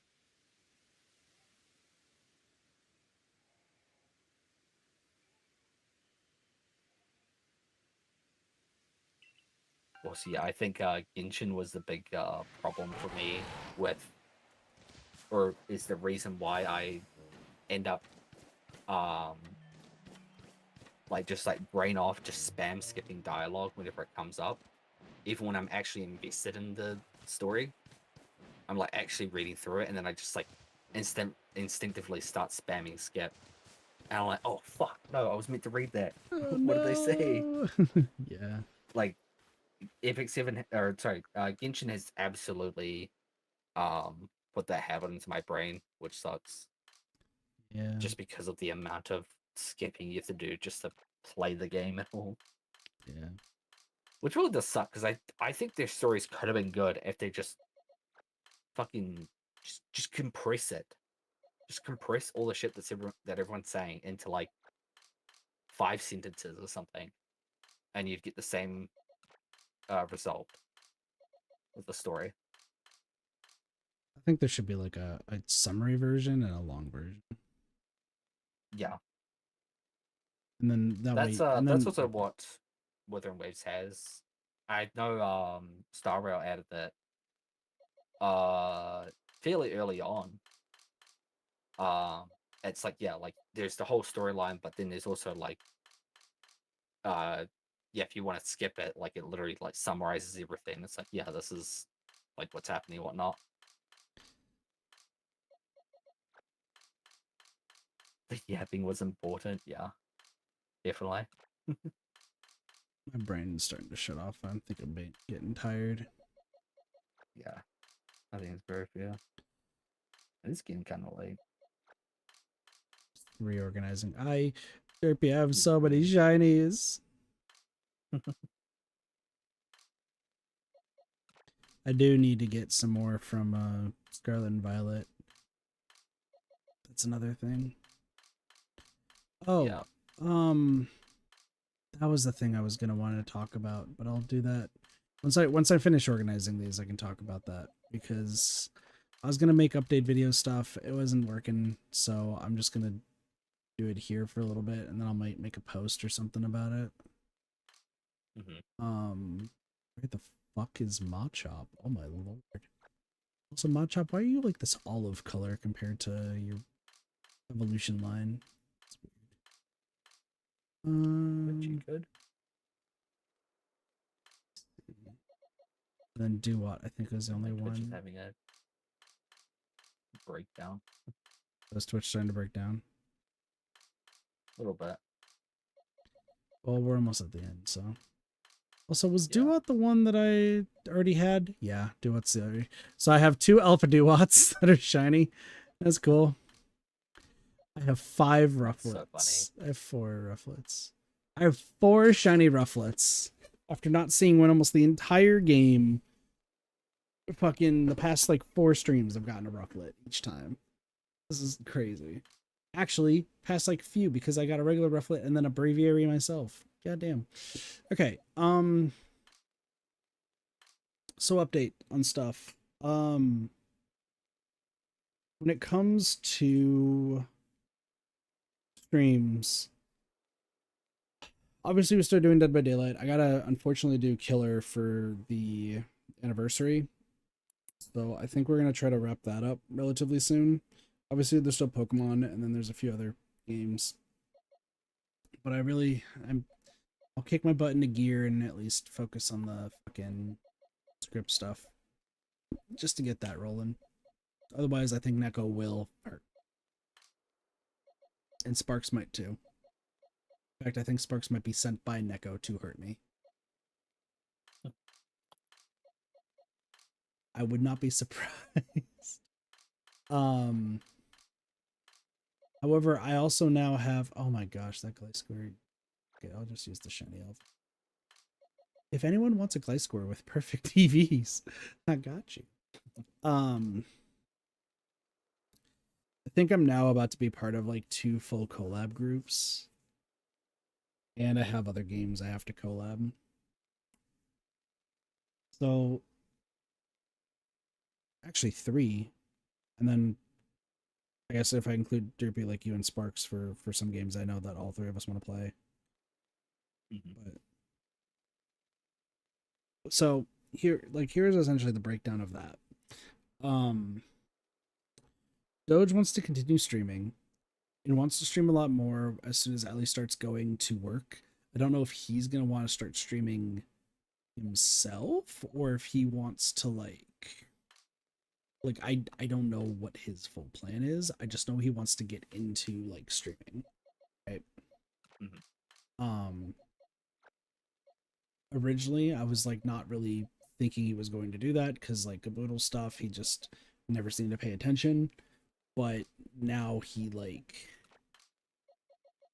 it definitely seems that like he really wants to, which I'm like, okay, well, we'll see how that goes.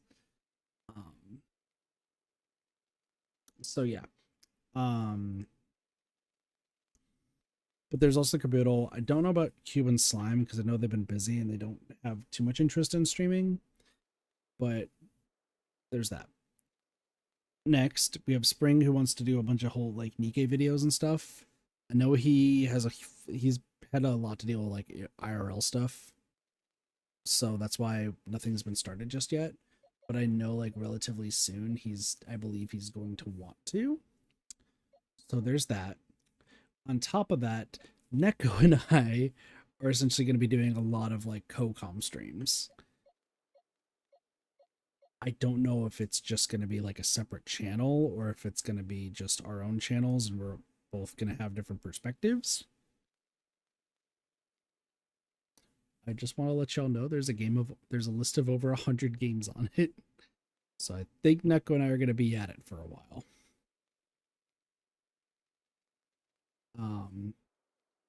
And then obviously, like I said, Derpy, you and Sparks, I have some games I know so you want to play, like Grounded and V Rising, and getting back into that.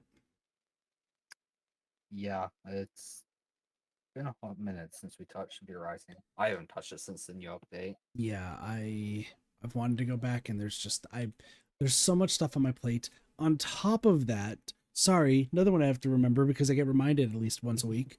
The Final Fantasy group is wondering when I'm coming back. Which I was like, oh, I'll come back this week that just happened, right? But obviously I didn't play Final Fantasy. I don't know if I have time with me working and with all the plans that I have. I don't know if it's feasible to even go back to Final Fantasy for a long ass time. Do I want to play Heaven's Ward and get all the way back go to Dawntrail? Yes.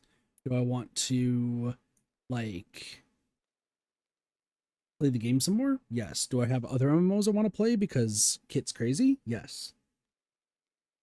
I just do not have the time with everything that is going on. Like, I know Foxy wants me to go back to play Final Fantasy, and I would love to. I really would. It's just I have the Dead by Daylight stuff I gotta work on. I have the content stuff I have to work on. I just don't think it's feasible.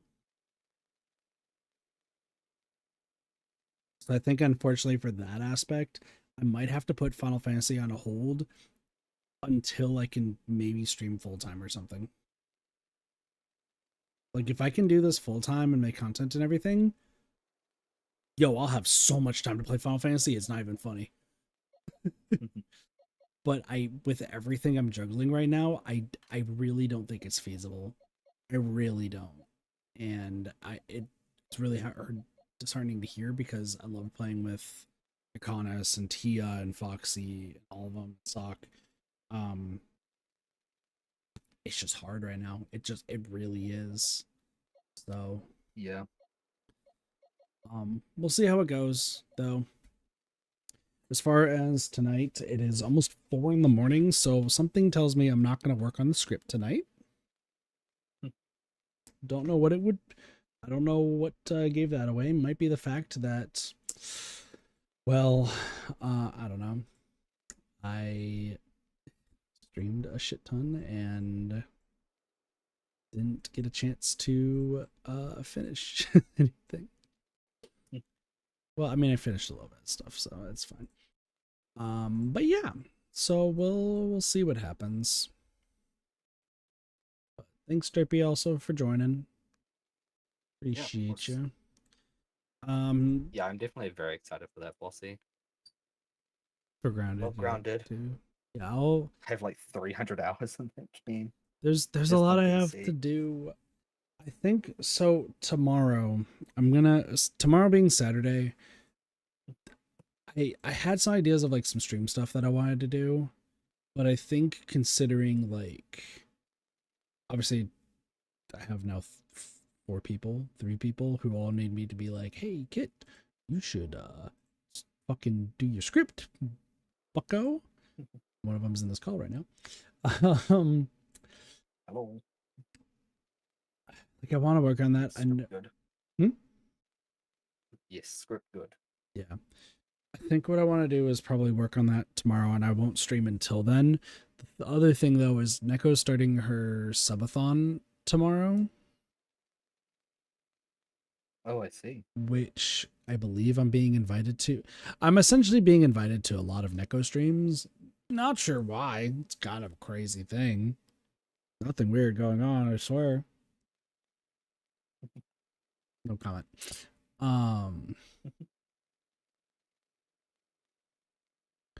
I'm pretty sure that Neko probably wants me to join in for that sort of stuff.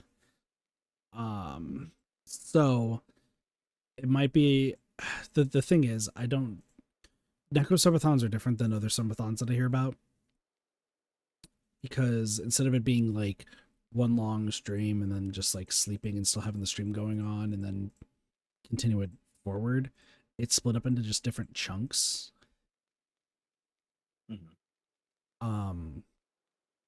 So I will talk to Neko tomorrow to figure out like, do you want me to be part of the stream? Am I not? What's going on? I imagine it's like, please, I need somebody to at least be survivor so I can be fine. Which, you know, I will probably survive. Derpy, if you want to join as well. But I mean, we'll have to see what Neko specifically wants to. Yeah. Yeah.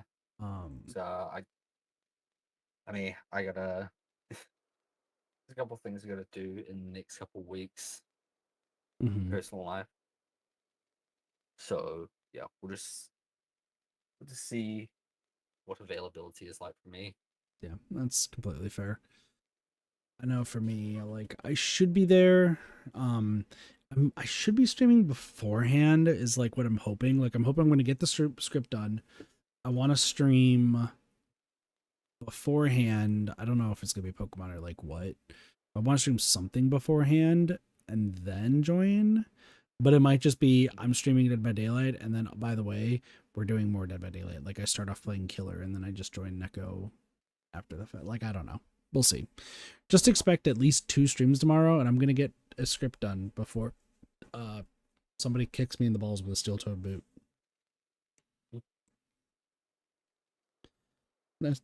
I say that jokingly. I'm pretty sure that Neko can either send Sparks to do that, or Neko would do that herself. I wouldn't doubt it. I'm trying to think if there's any other like games I need to talk about of like where they're at stream wise, because obviously we're doing like the new era sort of stuff that I've been talking about, but things have changed. Obviously things have like kind of moved around a bit. Let me just double check. Stellar Blade is on hold right now. Sorry, I'm just gonna kind of cover everything right now apparently. Someone has to have the steel-toe boots. True. Danganronpa should be done probably by the end of August. Arceus is still going to be ongoing until fucking... Oh, that's right. War was recommending that I start Scarlet and Violet now that I have the Switch 2, because that way I can get Magnemite Magneton from that game, as well as Johto, Sneasel, and Weavile, and the fucking fossils. So, Yeah, that wouldn't be a bad idea. Yeah, so And I've heard it's actually like pretty good on the Switch too. yeah, no, I mean, fucking Arceus is amazing on the Switch too, so that would be Yeah. worth it. We'll see about that. Dead by Daylight, I have to just record all the killer stuff and finish the killer achievements. So, like, I could just do that tomorrow. That's a possibility. Persona 5 with Doge, we'll see. Stellar Blade, yeah, I'm waiting for mods. And then there's Moon right now. Moon with the Caboodle. That should be done like 2 streams. Oh, and then I also started Shapes.io. That was like a one-off. I'll probably go back to that in a long time. Oh, Smash Bros. Now that I have the Switch too, we will be playing Smash Bros. Just be on the lookout for that. Cool. Well, that's everything. But with that, thank y'all so much for watching. Appreciate I was it. gonna say, there is one game that Ray wants to get for both you and Sparks, but she's also waiting for me to finish up all the Is it stuff on the my end. Fantasy Life game? Yeah. Ray was mentioning that. I will highly recommend the game myself, but I, yeah, there's just a lot to actually go through. well, yeah, once again, there's just a lot. I know there's a lot in that game, and I really do want to play it. Similar to like going back to Rune Factory and finishing that, and like same with Stardew Valley. Yeah. There is a lot. There is absolutely a lot that I would like to get through and play. I just need to like work out what I'm gonna do. Especially if you want to min-max this game. Yeah, and that's the thing is like rough. There's playing a bunch of the games that I want to play that I know Neko won't want to be a part of, and then vice versa, right? And that's kind of the part I'm at right now. Is like I'm trying to differentiate. Okay, which games am I playing with Neko? Which games am I playing with myself? Not in that way. Which games am I playing with friends? And going from there, right? Because there's also like just to show some other games that are like on the docket right now. Oh, I have. Oh yeah, I was that's trying to get rid still of myself, but I forget. yeah. Sorry, I can't do that. Yeah, no, it doesn't work right now on my. It doesn't work on my chat thing anymore. I wonder if I can.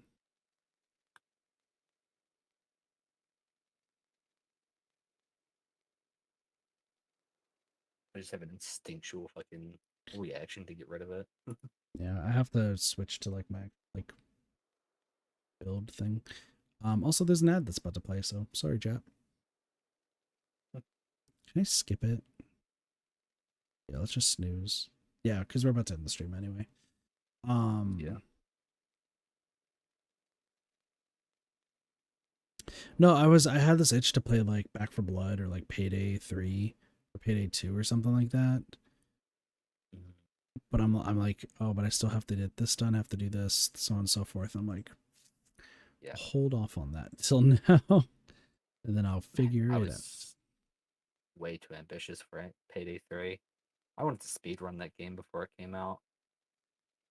And the whole speedrun fucking page was just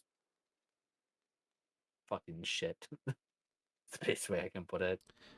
Fair.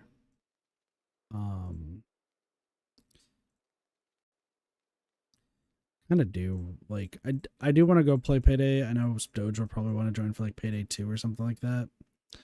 Once again, there's a lot of different plans, a lot of different factors at play. I need to figure out what the fuck I'm doing. So anyway, I'm gonna go sleep. Thanks Derpy for joining. Thanks Sparks and Neko for joining. We'll see you later. Fuck. Thanks for watching. I'm tired.